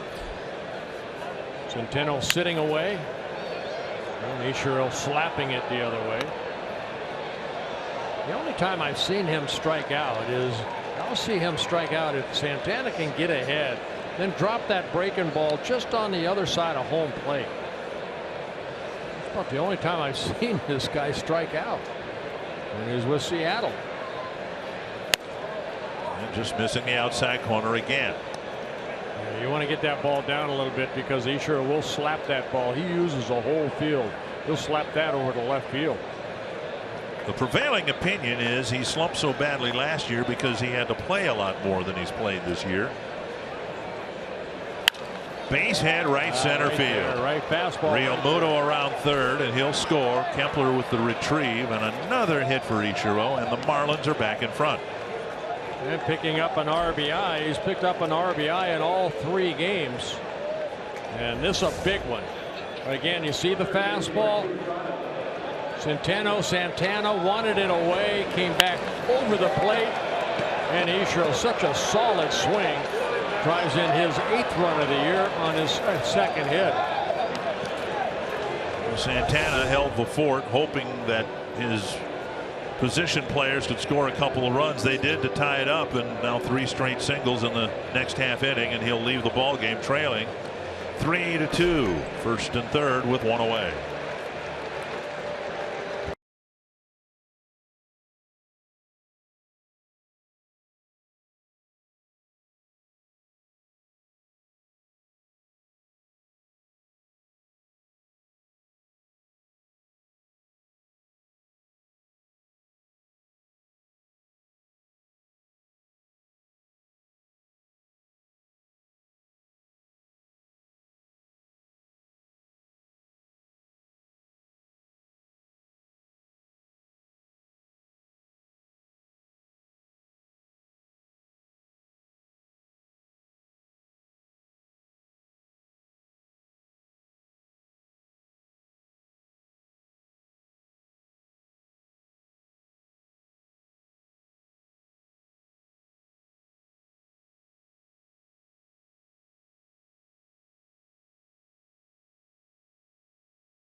Seven home runs for the Twins in the first 2 games of this series. They just tied it up at 2, and now they've seen the Marlins retake the lead. They need a strikeout here, and they brought in the guy most likely to get a strikeout, Trevor May. Yeah, Trevor May making his 29th relief appearance. He worked in last night's ball game, threw only 2 pitches, faced 1 batter. That Osuna finally got out of that 6th inning on a nice play by Nunez at short.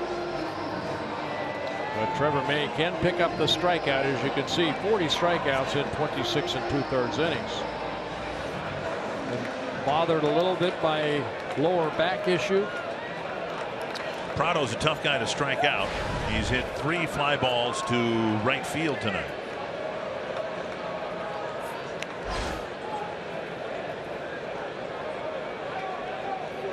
Prado with 6 ground ball double plays.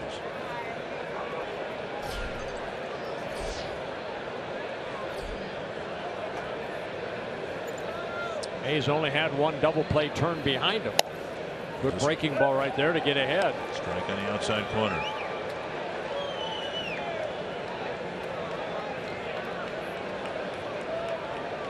Infield not all the way in. Strike. Half swing, but he went. And now 0-2. Ichiro at first, of course, the bulk of his career spent in Seattle.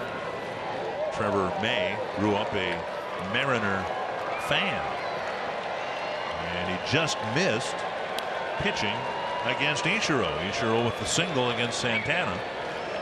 Now trying to get Prado here. 26 strikeouts and over 200 at bats.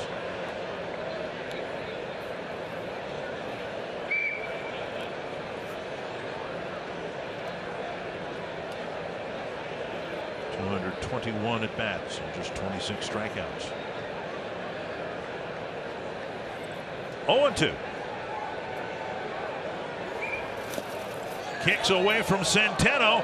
May to the plate, and the ball flipped behind the runner who will score. Echeverria comes in on a wild pitch. Another wild pitch for Trevor May. Yeah, they went back to that breaking ball, and Centeno tried to knock it down, but it gets caromed over to his left.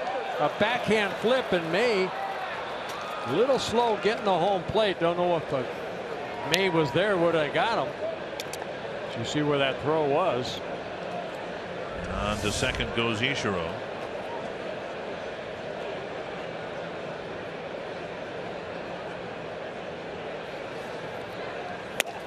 High and tight with a fastball. 2-2.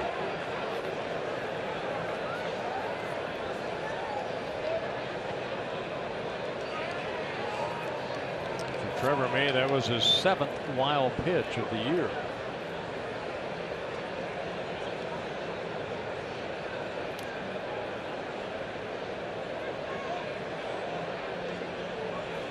Ichiro to third base, and the pitch swung on and foul tip. And Ichiro had the base stolen, looked like. And nobody paying attention to it. He'll take off whether he's 42 or 82. I'm guessing that at age 82 he won't look a whole lot different than he does right now. I agree. Breaking ball to left center field, and another base hit for the Mariners. 4th straight hit, and now 3 runs have scored to make it a 5-2 ball game. A double for Prado, and as soon as the Twins tie it up, they see the Marlins put a 3 up on the board. Yeah, take a look at the breaking ball. Stayed right there, and Prado, as we've talked about it in the 3-game series, a good contact hitter. Splits the gap out in left center, picking up a double, his 13th of the year, and driving in his 18th run. Dietrich was retired, then Real Muto, Echeverria, Suzuki, Prado have all hit safely, and now Christian Yelich. Outside a ball.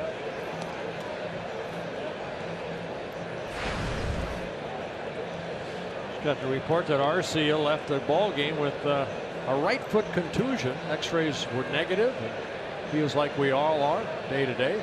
In his last at bat, he fouled a ball off the foot, and it took a little while for him to get back in the batter's box. It's such an important stat for people who do what Trevor May does. Enter games in the middle of innings and inherited runners. May, counting the runners he inherited today, 20 runners, and now 8 of them have scored. And a strike on the outside corner, 1-2. Fernando Abad's come in with 23 runners, only 7 have scored. Brandon Kintzler, 8 runners inherited, none have scored. 1-2. Breaking ball, beaten foul. And all those runs that came in are earned runs, and those go to Irvin Santana.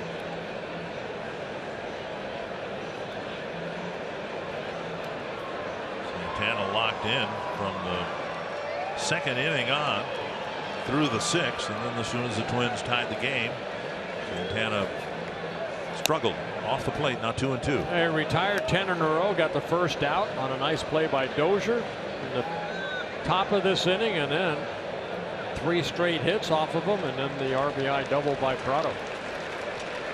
Wild pitch helped.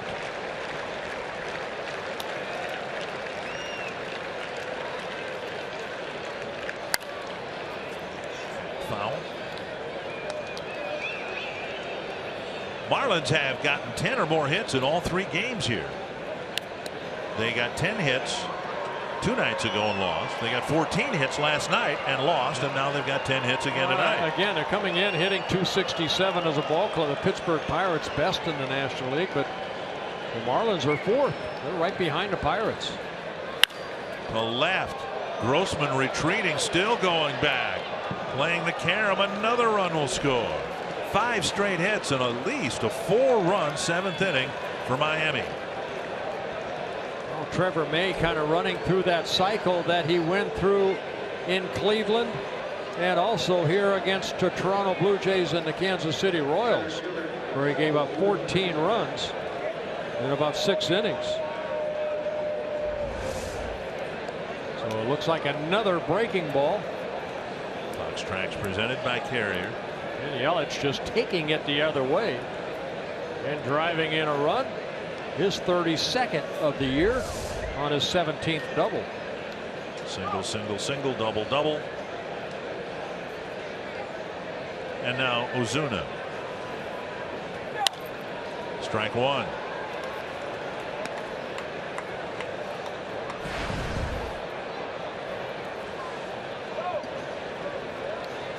The Twins with 3 wins on this homestand, and in the 3 wins, the bullpen stepped up at critical times and frankly did more than they should have been asked to do to pick up those wins. And now May really struggling here with a pair of doubles as soon as he enters the game.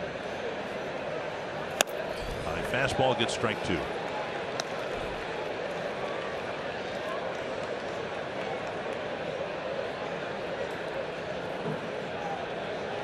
Well, the sad part is you can't expect the bullpen to be like they have been the last couple nights, night after night, when they're used almost night after night.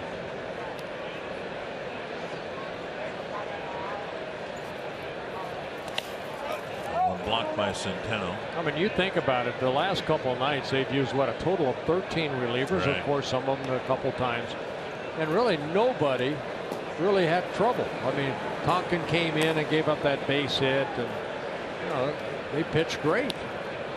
But again, you can't expect him night after night to pick up the starters. Well, and they shouldn't have to. In this case, Santana was going fine through 6, but then he ran into immediate trouble in the 7th. 1 and 2, and now 2 and 2. Even going back to the win against the Rays, bullpen pitched 5 nearly perfect innings in that win. After another short start. 2 and 2 to Ozuna, who already has 2 hits tonight.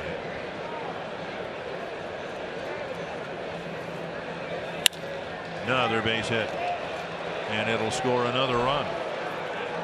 6 straight hits.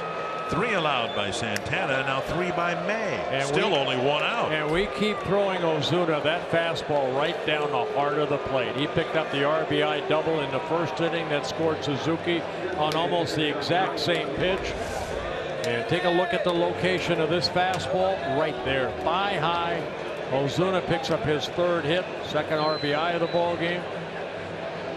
And the Marlins have opened up this ball game to a 7-2 lead. Trevor May will be taken out of the game. He faced 3 batters, gave up 2 doubles and a single. And the Marlins lead is expanding here in the 7th.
7th inning for Irvin Santana and Trevor May. Both have been knocked around here. A dozen hits for the Marlins, and half of them in succession here in the 7th inning. Well, Taylor Rogers coming in for the 3rd time in this series. He's already picked up a couple wins. He was a winner in last night's ballgame, his 2nd major league win. So it's been a nice homestand for Taylor Rogers. He picked up his 1st career win against the Rays on the 2nd of June. Done a good job out of that bullpen. 13 strikeouts in 13 innings, only 1 walk.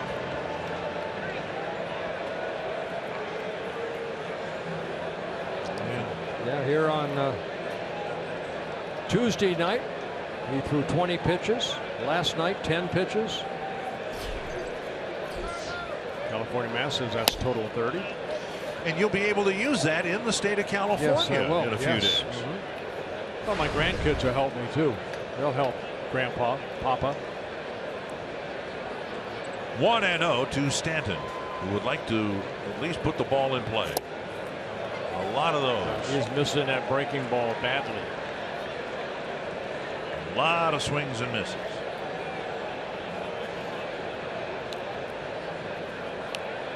Automatically thinking, well, maybe a night in the DH spot will help things a little bit.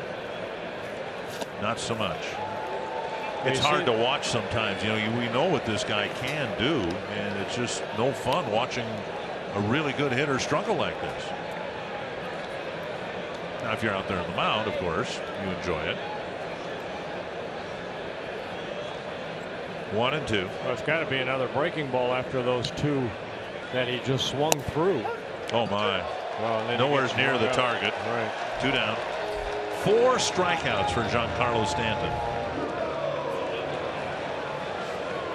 And I'm guessing the next time Don Mattingly has the option, he won't have Stanton DH. Well, you can see that ball kind of goes around the plate, and it did clip the corner, says Fox Tracks.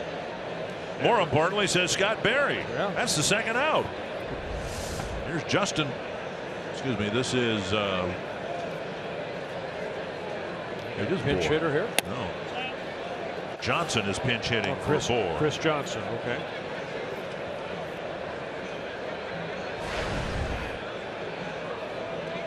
Ninth man to bat this inning.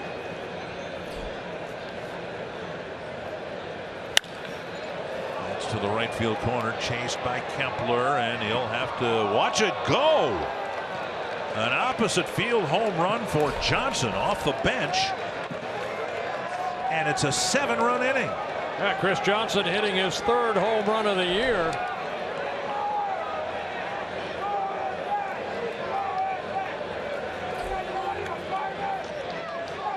Trevor May's line is complete. 3 batters faced, 3 earned runs. Yeah, fastball away. Johnson just took it the other way.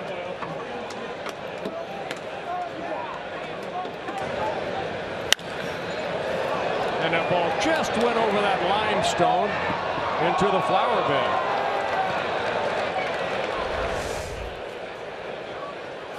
Down and in, ball 1 to Dietrich, who made the 1st out of the inning, and this is Rojas hitting.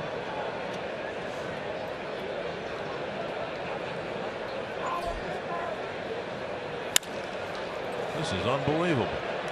Grossman can't make the play, and he'll fire it back towards second base and hold Rojas to a single. Yeah, Rojas played short in last night's ball game, picked up a couple hits, and this inning is an inning that will not stop. Good effort right here by Grossman. Just comes up just a little short. Gets up quickly and keeps Rojas to a single. See the effort, even though this has been an ugly inning with 7 runs scored. Now 8 hits in the inning. And here's Real Muto. A 1-out single here in the 7th inning. And I don't think anyone imagined at that point that the inning would evolve into this mess. Down and in, ball 1.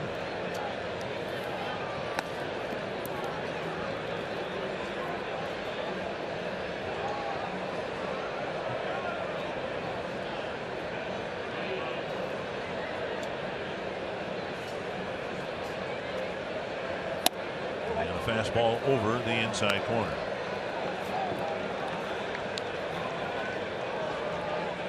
Started with Santana on the mound in a 2-2 game. Whoops. It's 9-2. 1-2.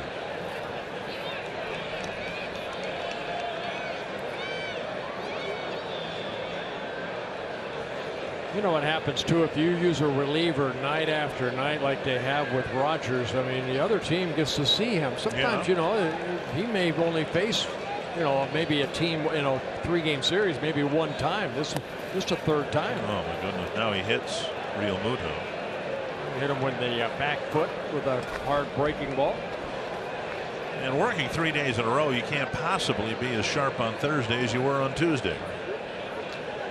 Here is Echeverria, trying to suddenly figure out how you're going to finish this ball game.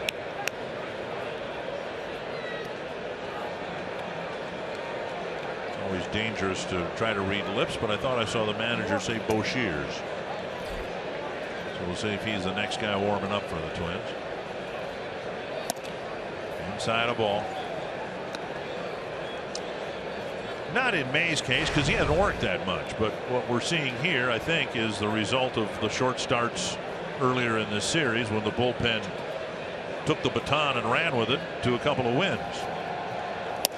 Well, you know what, we could talk about how many pitches he threw on the A mound, but how many pitches do you throw on the bullpen mound to get ready to come out to the varsity mound? So yeah, I mean, it's a lot of wear and tear on those relievers when a starter doesn't do well. Mercifully, a line drive is caught to end the inning. 12 men bat and 7 of them score.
Of the game, and it was a game until the 7th inning. Well, you know what, the Marlins put a couple runs on the first and second inning against Santana, but then he settled down nicely and the Twins came back and tied the game in the bottom of the 6th inning. Good 2-out hitting by Grossman, but then there's the ugly top of the 7th inning. 7 runs, 8 hits for the Marlins with a hit batsman. 1 home run, that coming off the bat of Chris Johnson.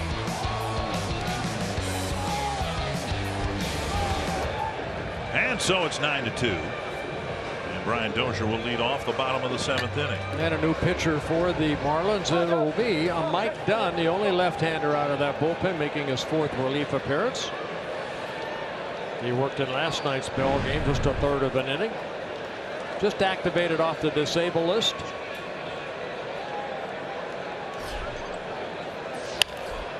And a ground ball foul. Dozier Park and then Kepler with Arcia out of the ball game.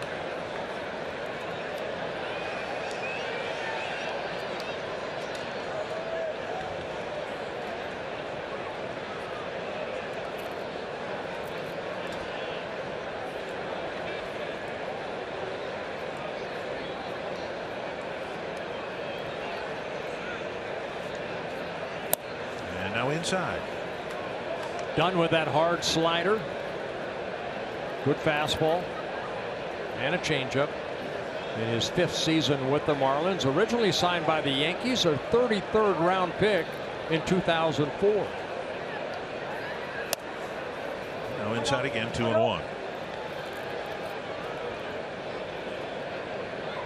Dozier with a bouncer to short and a foul out to the catcher.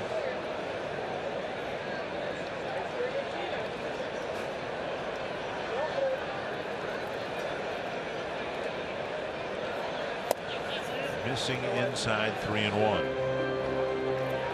Done 31 years old. He started the season on a disabled list, just activated in the end of May. Left forearm strain, and really last 3 years for the Marlins. He's a guy that's pitched over 70 appearances per year. Pretty durable out there. And a walk to Dozier to start the 7th inning. That'll bring up Young-Ho Park. Time now for greater coverage of baseball, brought to you by T-Mobile. Let's take a look at some news and notes from around baseball tonight. DJ LeMahieu, good night for the Colorado Rockies. Yadier Molina, good night for the Cardinals. And Miguel Gonzalez, ultimately, I guess the White Sox were prepared to decide Matt Latos or Miguel Gonzalez. They stuck with Gonzalez, and he rewarded them with a good game tonight. White Sox lost 5 in a row. And they're leading the Nationals in the 9th inning now.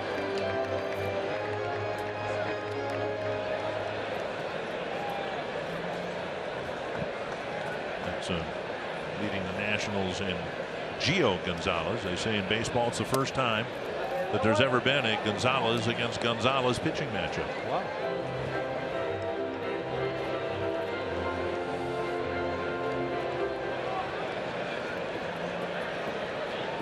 One and one to Park.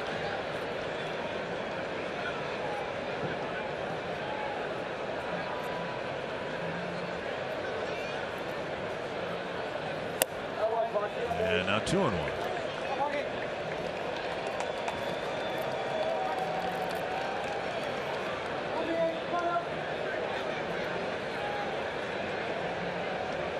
Twins hoping that Park will get to the point where he's up there free and easy and confident. And I don't think he's any of those right now. He just looks to be confused, hence all the check swings. And when he puts a full swing on a ball and makes contact, the ball goes a long, long way. Yeah, jumps off his bat. 2-2. It's a lot of breaking balls on with 2 strikes. There's a fastball away and a swing and a miss. And Park strikes out for the 2nd time in a ball game. Dunn picking up his first. Byung-Ho's Balcony is back on July 5th. You can make your way to Target Field and show your support for Byung-Ho Park. Fans purchasing the special Byung-Ho's Balcony theme night package will receive a game ticket in the deck plus a limited edition Park Bang t-shirt. Go to twinsbaseball.com/park. Learn more about the Byung-Ho's Balcony theme night offer. Here is Kepler, first plate appearance, and of course it's against a left-hander, and he takes strike 1. If it's an at-bat, this will be his 19th at-bat against a left-handed pitcher. He's had only 17 against righties. Kepler hitting 111 against lefties and a modest 235 against righties. But the Twins, who hadn't seen much left-handed starting pitching, about the time they made a commitment to Kepler to send him out there for a few games, see what he could do. Then the Twins ran into a string of left-handed starting pitchers. There's a ball to right center field. Ichiro circling around it and cutting it off. Out number 2. Kepler, good swing right there. 6 hits in 35 at-bats, and this is what the young man needs to do, is just get some at-bats. Good contact right there. Just stayed up. Take a look at his swing right here. Good contact. Stayed up a little bit, allowed Ichiro to make the catch. Technically, it's a pretty looking swing with his eyes right down on the point of contact, tracking the ball in. Here is Centeno. Centeno's usually good for a hit a game. He's 0 for 2 tonight. Strikeout in the 3rd and a ground ball to short in the 6th.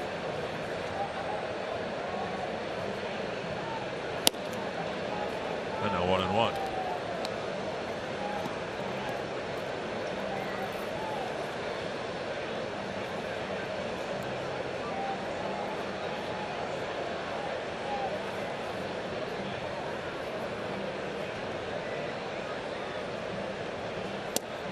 At the knees, 1-2.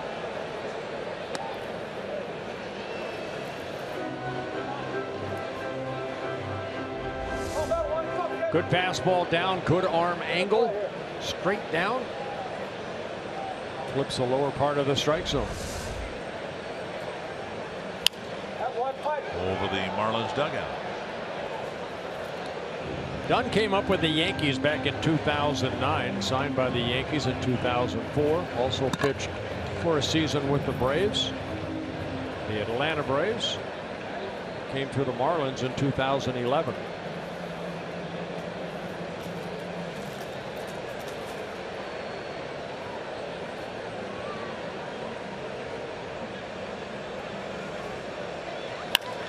It's a fly ball to left. Retreating is Yelich, still going back, and now he's there to end the inning. Leadoff walk. Dozier left the board on to the 8th.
All of America's Studio Sports Update. It's goodbye interleague and back to the American League for the Twins as they will take on former Twin David Ortiz and the Boston Red Sox at Target Field.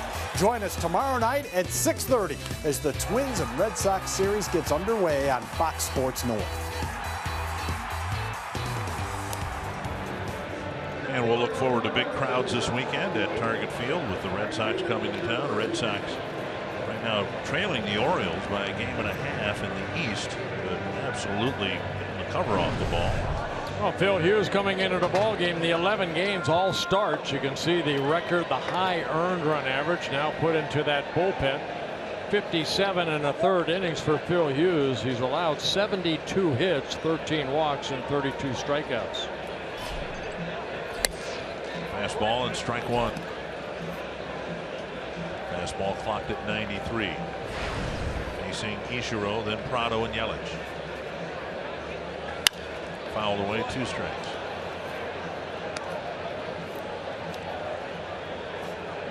When Hughes was with the Yankees, there was a year, maybe his best year for the Yankees, came as a reliever. But that's not the role the Twins signed him to fulfill.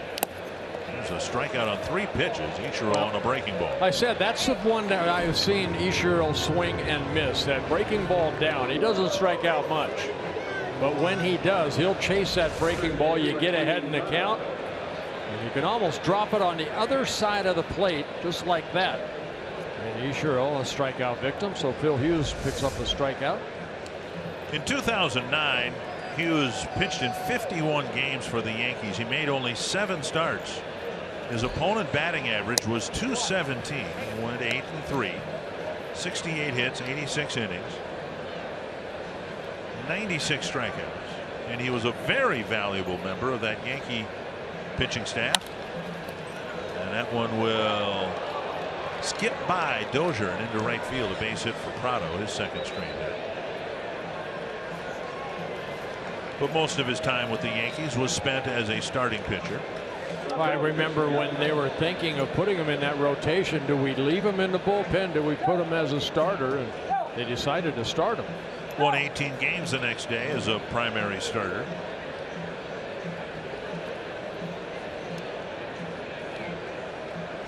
And now Yelich, an RBI double and a run scored his last time up, which was unfortunately just last inning, strike one.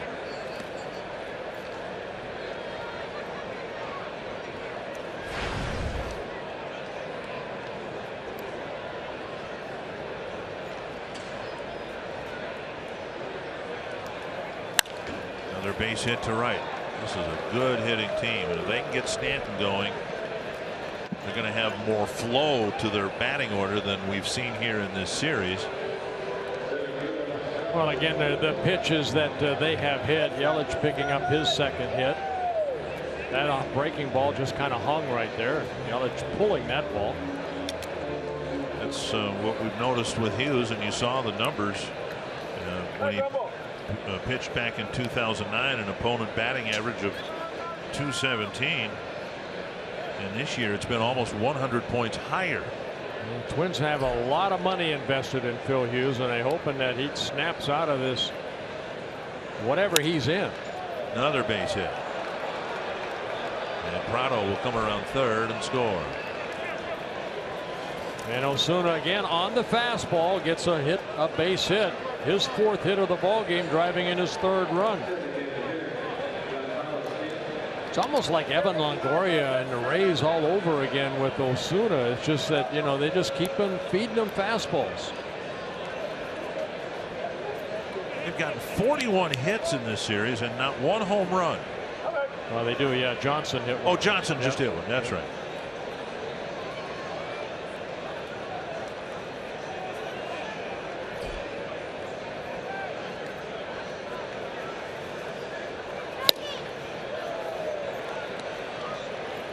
And why would you throw this guy anything but a breaking ball, the way that he's swinging at that breaking ball? His timing is really off. Never in his career struck out 5 times in a game. And he hasn't here. Dozier to Nunez, and instead he hits into a double play. 3 singles and another run for the Marlins they probably aren't going to need.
game in favor of the Marlins. But coming up when this one's over on Twins Live, presented by CenturyLink, we'll take a look at the 7th inning. It was the best inning this team has put together so far this season. We'll break it all down. We'll talk a little Eduardo Nunez. We know he's a good player. He's also very fast. That was key to his game tonight. And as always, we'll hear from Paul Molitor. That's coming your way next on Twins Live. All right, thank you, Audra. The Twins were hoping for a sweep here. It's going to take one heck of a comeback for that to happen. And Buxton will lead things off for the Twins. Yeah, Dustin McGowan coming into the ball game, making his 2nd appearance in this 3-game series, his 17th appearance overall. You took the loss here on Tuesday night as the Twins, thanks to Brian Dozier's 2-run home run, beat the Marlins in 11 innings. Pitches up to Buxton, a pop fly single that triggered a 2-run inning for the Twins. Came after the 2nd out. Nunez and Grossman followed with hits, and the Twins had the game tied up. Only seems like yesterday, and it was just a couple innings ago. 1-1 to Buxton. Talking with Tom Bernansky about Buxton and the improvement he's seen, and we spent a lot of time talking about the leg kick, and Tom said it's really nothing to do with that. He added in spring training, added at the start of the year. He says the biggest change is Buxton's head, and not just the thoughts that are going through it and all that, but the physical placement of the head. When it moves down onto the point of contact instead of out toward the pitcher.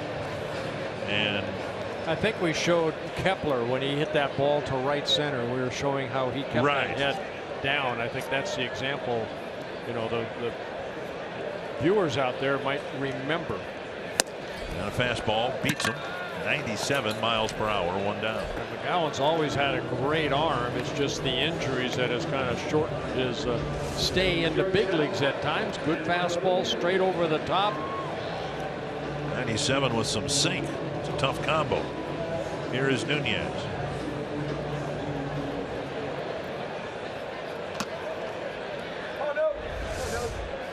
That's part of the message too to Buxton as he tries to make the adjustments necessary to succeed up here. Look, you had 2 strikes. The guy on the mound threw a heck of a pitch and he struck you out. It's going to happen, so don't worry about that. And maybe the next guy who throws 97 with some sink will strike you out too. 1 strike to Nunez. I don't see a positive out of what you just said. You mean you got more guys that have 97 with sink up here? I'll go back to Rochester. 2 down, and here's Grossman. Grossman with the game tying double. He's driven in 13 runs in short duty with the Twins.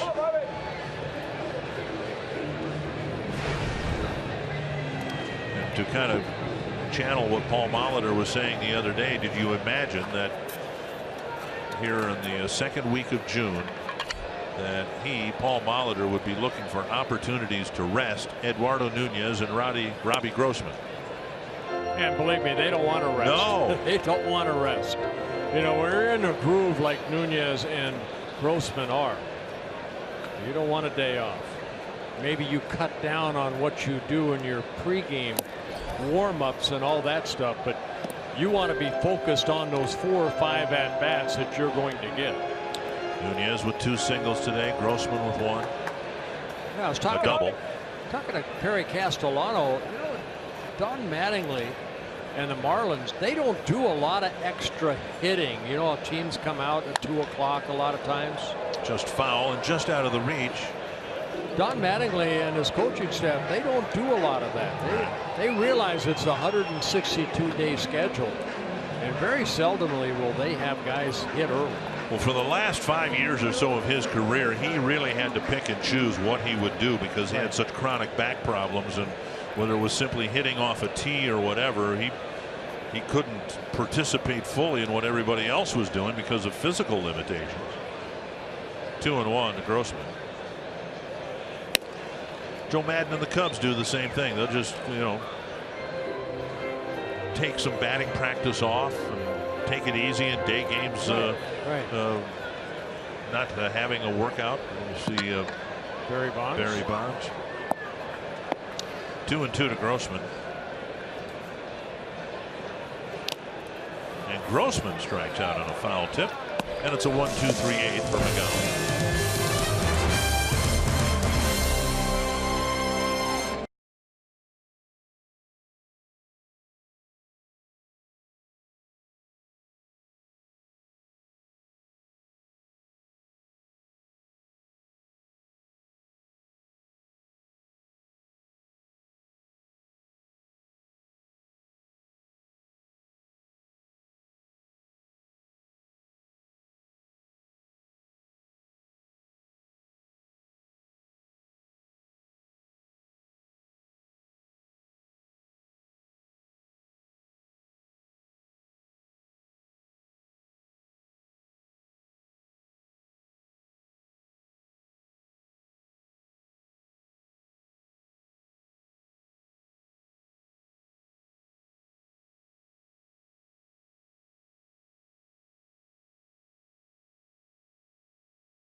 Things were encouraging for the Twins for a while, and then the ugly 7th inning. Twins had the game tied, had the momentum going their way, if there's such a thing as momentum in baseball. Phil Hughes, 2nd inning of work, strike 1 and now strike 2. Hey, before we get any longer, I think we have to congratulate the Twins players, the wives, front office personnel on Hope Week. What they have done throughout the week to help so many people out, so many different fundraisers. You know, Joe Mauer and players were at Gillette Children's Hospital today. Beyond success or failure on the field, there's a commitment with this organization to get back to the region. Yes. Half swing and strike 3. Good little cutter right there. Good location. And Hughes picks up his 2nd strikeout. Time now for What's Next, brought to you by CenturyLink. Boston Red Sox start naming hitters. They got a few. They're hitting 290 as a ball club. Ortiz, we list pitchers. For the story of the Red Sox, the hitters. Yes, they can hit. Betts, Bogarts, Pedroia, Ortiz, Ramirez. Who am I missing? Stop. Pedroia. Did you mention Pedroia? He's got the heart and soul. I think he is of that organization. That's to left. It's deep, but short of the track. Grossman hauls it in, 2 away. And that'll bring up Real Muto. Yeah, Jeff Mathis, the backup catcher. We did not see him at all in this 3-game series. And if he's not going to play here in this game, Real Muto has caught every inning of this 3-game series. Something you can do when you have 3 straight night games. Oh, that got Hughes, and he is down in a heap. Phil Hughes getting a line drive.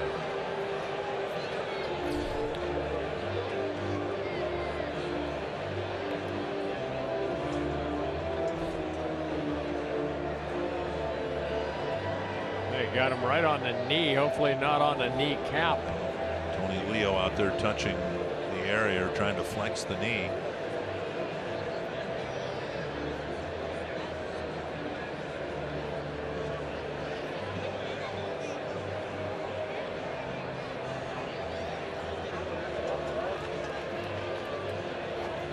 base hit for Real Muto, and he's had a nice ball game. He's reached 4 times with 3 hits, and he was hit by a pitch. But the concern now, the first base side of the pitcher's mound, where Phil Hughes is going to try to get up. Take a look right here. Oh boy. Left leg around the knee area. Yeah. Boy, I see that. I think of Wilbur Wood. Kind of ruined his career when his kneecap exploded. Line drive back up the middle.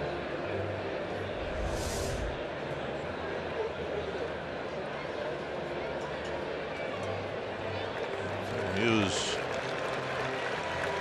not able to put much, if any, weight on that left leg at all.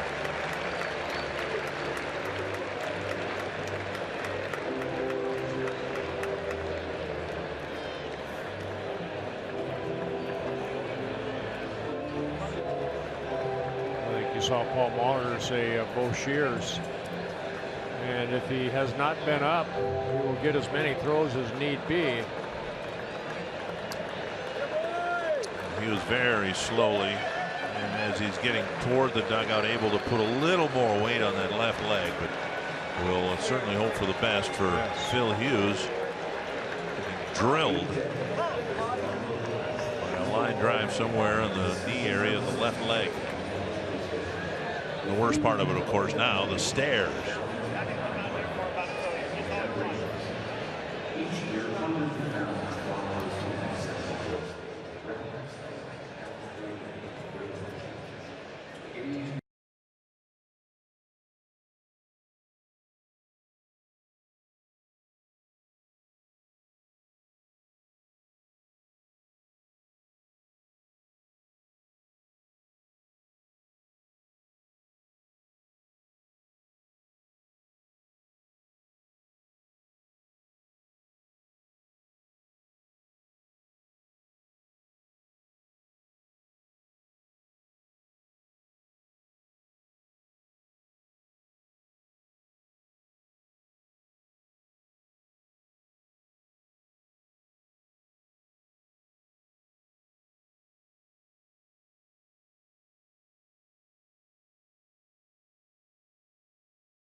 Retired 4 of them, gave up 4 hits. The 4th hit took him out of the ball game as he took a line drive around the knee area of his left leg. Buddy Boshears will get as much time as he needs to warm up, and Boshears will try to get the Twins off the field here in the 9th inning with the Marlins up by 8. We'll be back with more in a moment.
Buddy Bouchers is ready, and we are ready to resume play here in the 9th inning. And Buddy Bouchers has pitched well for the Twins. Yeah, making his 6th relief appearance, his 3rd appearance here against the Marlins here on Tuesday night. He picked up his first major league win in the 11th inning, 6-4 win.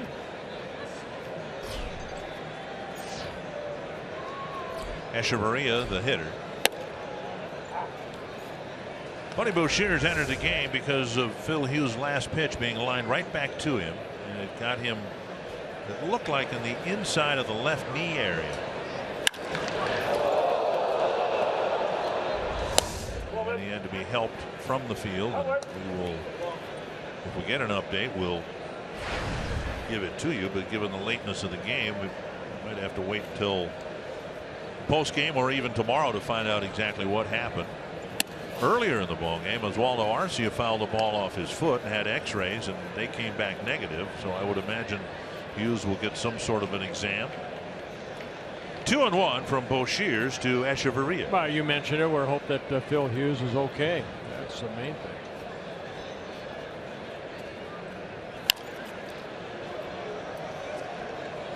Years ago, watching the Cardinals play, and Bob Gibson took a line drive like that, ended up breaking an ankle, but finished the inning.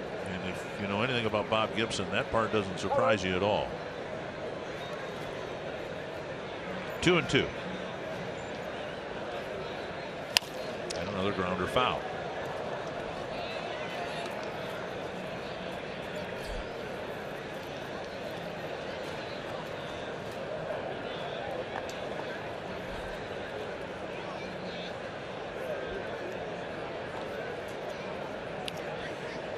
One point just a couple innings ago. This was a 2-2 game. There's a called 3rd strike on the inside corner, and Bouchers cleans up the ninth.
They've been responsible for the last 3 wins. The bullpen has.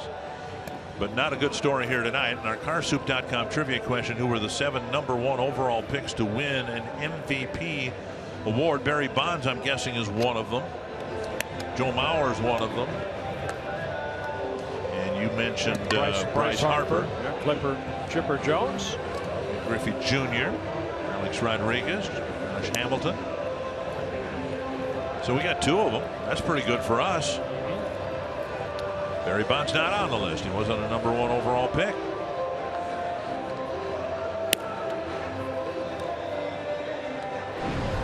And A.J. Ramos will pitch for the Marlins. Eduardo Escobar will get a pinch hitting appearance for Joe Mauer. Yeah, you can see 18 saves and 18 save opportunities for Ramos. He's done a great job out of that bullpen, and you know, probably just needs an inning's worth of work here as the Marlins head to Arizona to play the Diamondbacks, and then from there they go to San Diego to play the Padres. Escobar, Plouffe, and Dozier will hit here in the ninth.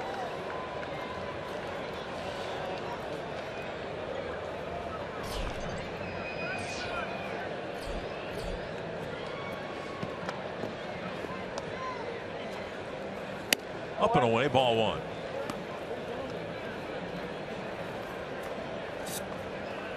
Ramos not a big guy, 5'10", about 200. He credits his leg strength to really deliver that ball in the low 90s. Tremendous push off of that rubber. And a pop-up foul and out of play. Mauer had gone 0 for 2. He reached on an intentional walk, so for what it's worth, and it's not worth much, he extended his string of reaching in now 21 straight games. He drafted by the Marlins out of Texas Tech back in 2009.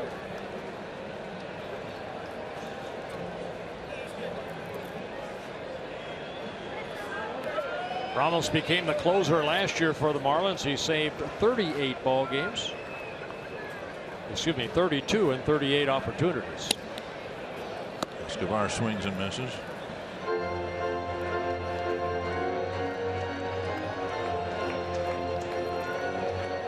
Well, Nunez, as hot as he is, it kind of put Escobar on the bench.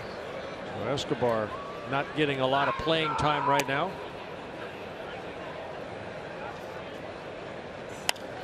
And fouled over the screen.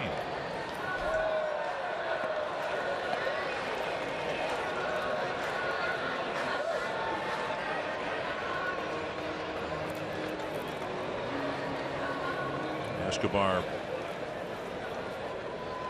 now kind of inheriting the role that Nunez had, a utility infielder. Chip to left, and that'll dive for a hit. So Escobar with a pinch hit to start the ninth inning. And that'll bring up Plouffe. Well, remember, as Nunez had kind of got the opportunity when Escobar went on a disabled list. Right. With that left groin strain. But a base hit for Escobar. Twins get their 5th hit of the ball game.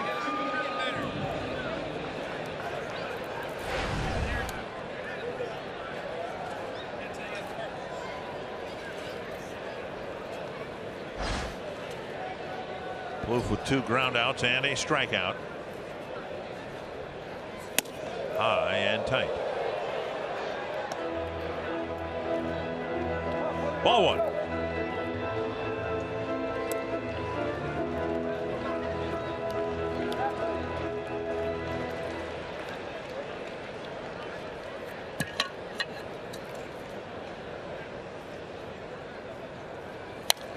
And now foul back, 1-1.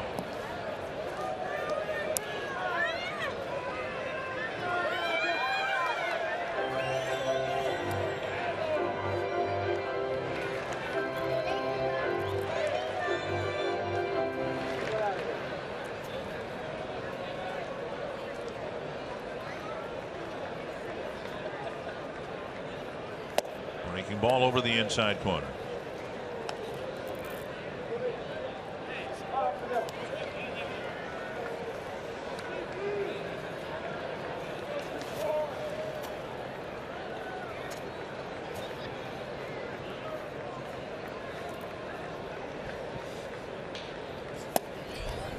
Two and two.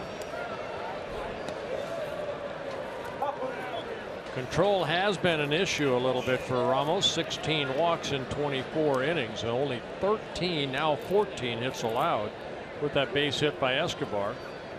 But 29 strikeouts in the 24 innings pitched. And opponents hitting just 163 off of him. And fastball on the outside corner. Almost picks up a strikeout, his 30th in 24 1/3 innings.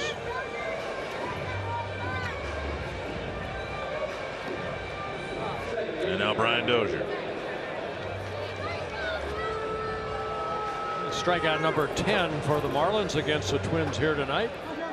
Tom Kohler started the ball game. He had 6 strikeouts in 6 innings. Dunn picked up a strikeout. McGowan picked up a couple.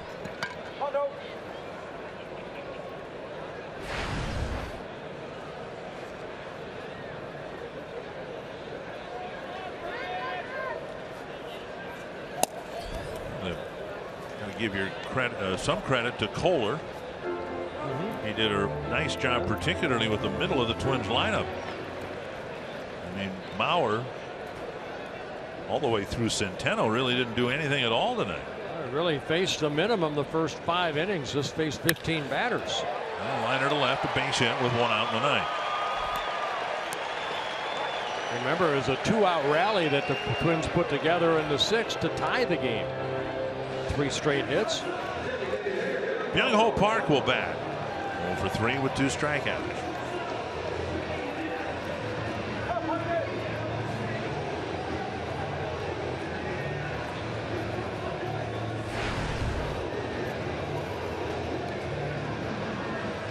Two hits in the series, one of them a home run. I'm curious how Park and some of the other Twins hitters fare against the knuckleballer Stephen Wright tomorrow. Ball 1. I talked with Robbie Grossman. Sometimes switch hitters, you know, will hit right-handed against a knuckleballer, but Grossman intends on hitting left-handed. I remember Denny Hawking and Nick Punto tried it against Tim Wakefield. Right. And I thought it was an appropriate question. So R.A. Dickey. Right. I thought it was especially an important question to ask Grossman, who admits to being a much better right-handed hitter. And I thought, well, if anybody would go in there right-handed, it would be him. But he says, no, he's hit a home run against R.A. Dickey left-handed. So 2-0 to Park. And a bouncer foul.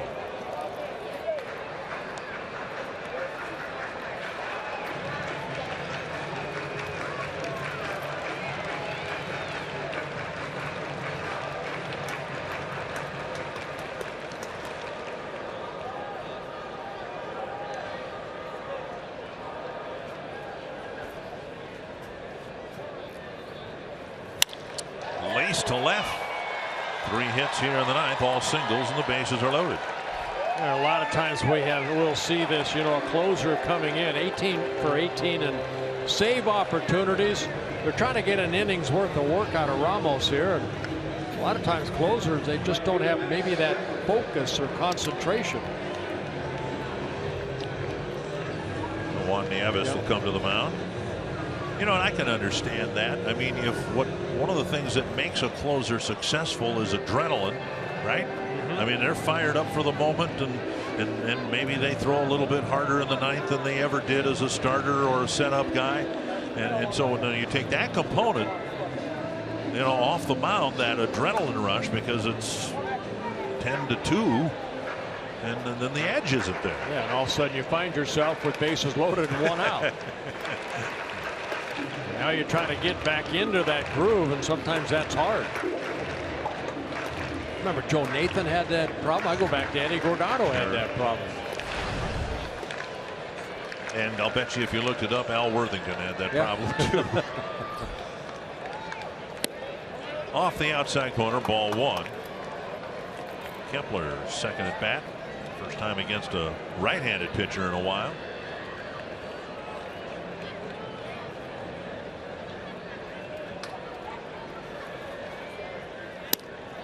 Inside 2-0.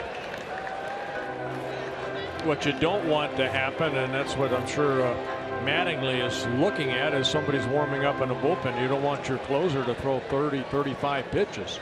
They do have a game tomorrow night in Arizona. Chopped up the line, and a foul ball, just missed hitting the bag, and just because it missed hitting the bag, it was a foul ball. Yeah, Gabe Morales, the first base umpire, a call-up umpire. Been up a couple years. Right there. Saw that ball stayed foul. See where it hit. Just missed the bag.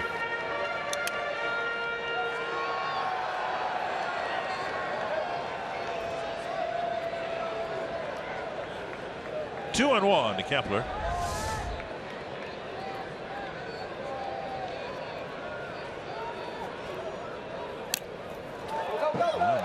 Cross up, and here comes a runner, and Escobar will score in a dangerous play for both the runner and the pitcher. And Escobar scampers home, even though the Twins were down by 8 runs. It's good to see both guys get up. Escobar sliding into Ramos. He was trying to catch the ball and then put his knee on home plate at the same time. But definitely a cross up the ball getting away. And then the throw just high. Ramos kind of sliding and trying to cover up home plate. Luckily, he didn't get spiked. And now a walk to Kepler. It'll be a pass ball charge for the catcher. And Ramos catches the flip back from Real Muto. And that's going to be the end of the outing. For Ramos. He got his work in. That's about all you can say. And his ERA may not recover from what happens afterwards here, because he will leave 3 inherited runners. And he comes out of the ball game. Now, Twins got a ways to go yet here. We'll see what happens with 1 out.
Back here, they've got 3 hits and a walk. There was a passed ball, and with the bases loaded and 1 out, Brian Ellington, who pitched last night, not his major league debut but his 2016 debut, will come in with the bases loaded and 1 out. Yeah, he started the season down in the minor leagues, just got called up 4 days ago in last night's ball game. First batter he saw, Kurt Suzuki, hit a double, later walked Grossman, and then struck out Joe Mauer to end the bottom of the 8th inning, and the Twins win. Ellington, hard-throwing right-hander. Control has been an issue for him. Here is Centeno, 0 for 3. Strikeout, ground ball, and flyout.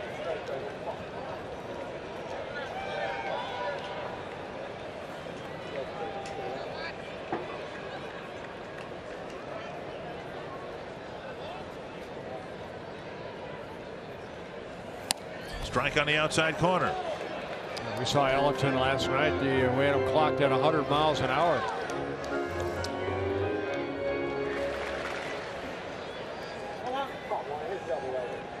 One strike to Centeno.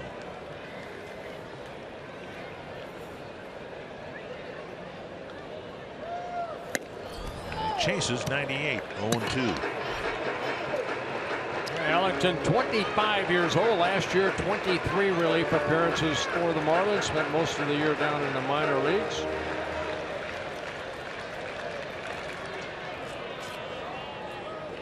Not a save situation, but if the Marlins envision Ellington being a closer down the road, a chance for him to finish a ball game. Picked up on 1 hop, and it might end the game. And Ellington doesn't get a save, but he finishes a Marlins win, and a convincing one at that. 10-3. Tom Hanneman, the Marlins poured it on in the late innings and ended up getting out of town with 1 win. As for the Twins, who were flattened by the Fish, 10-3 the final, coming up on Twins Live, presented by CenturyLink. We'll break down this loss as the Marlins come up with 7 runs in the 7th. We'll hear from Paul Molitor and preview the series with the Red Sox this weekend.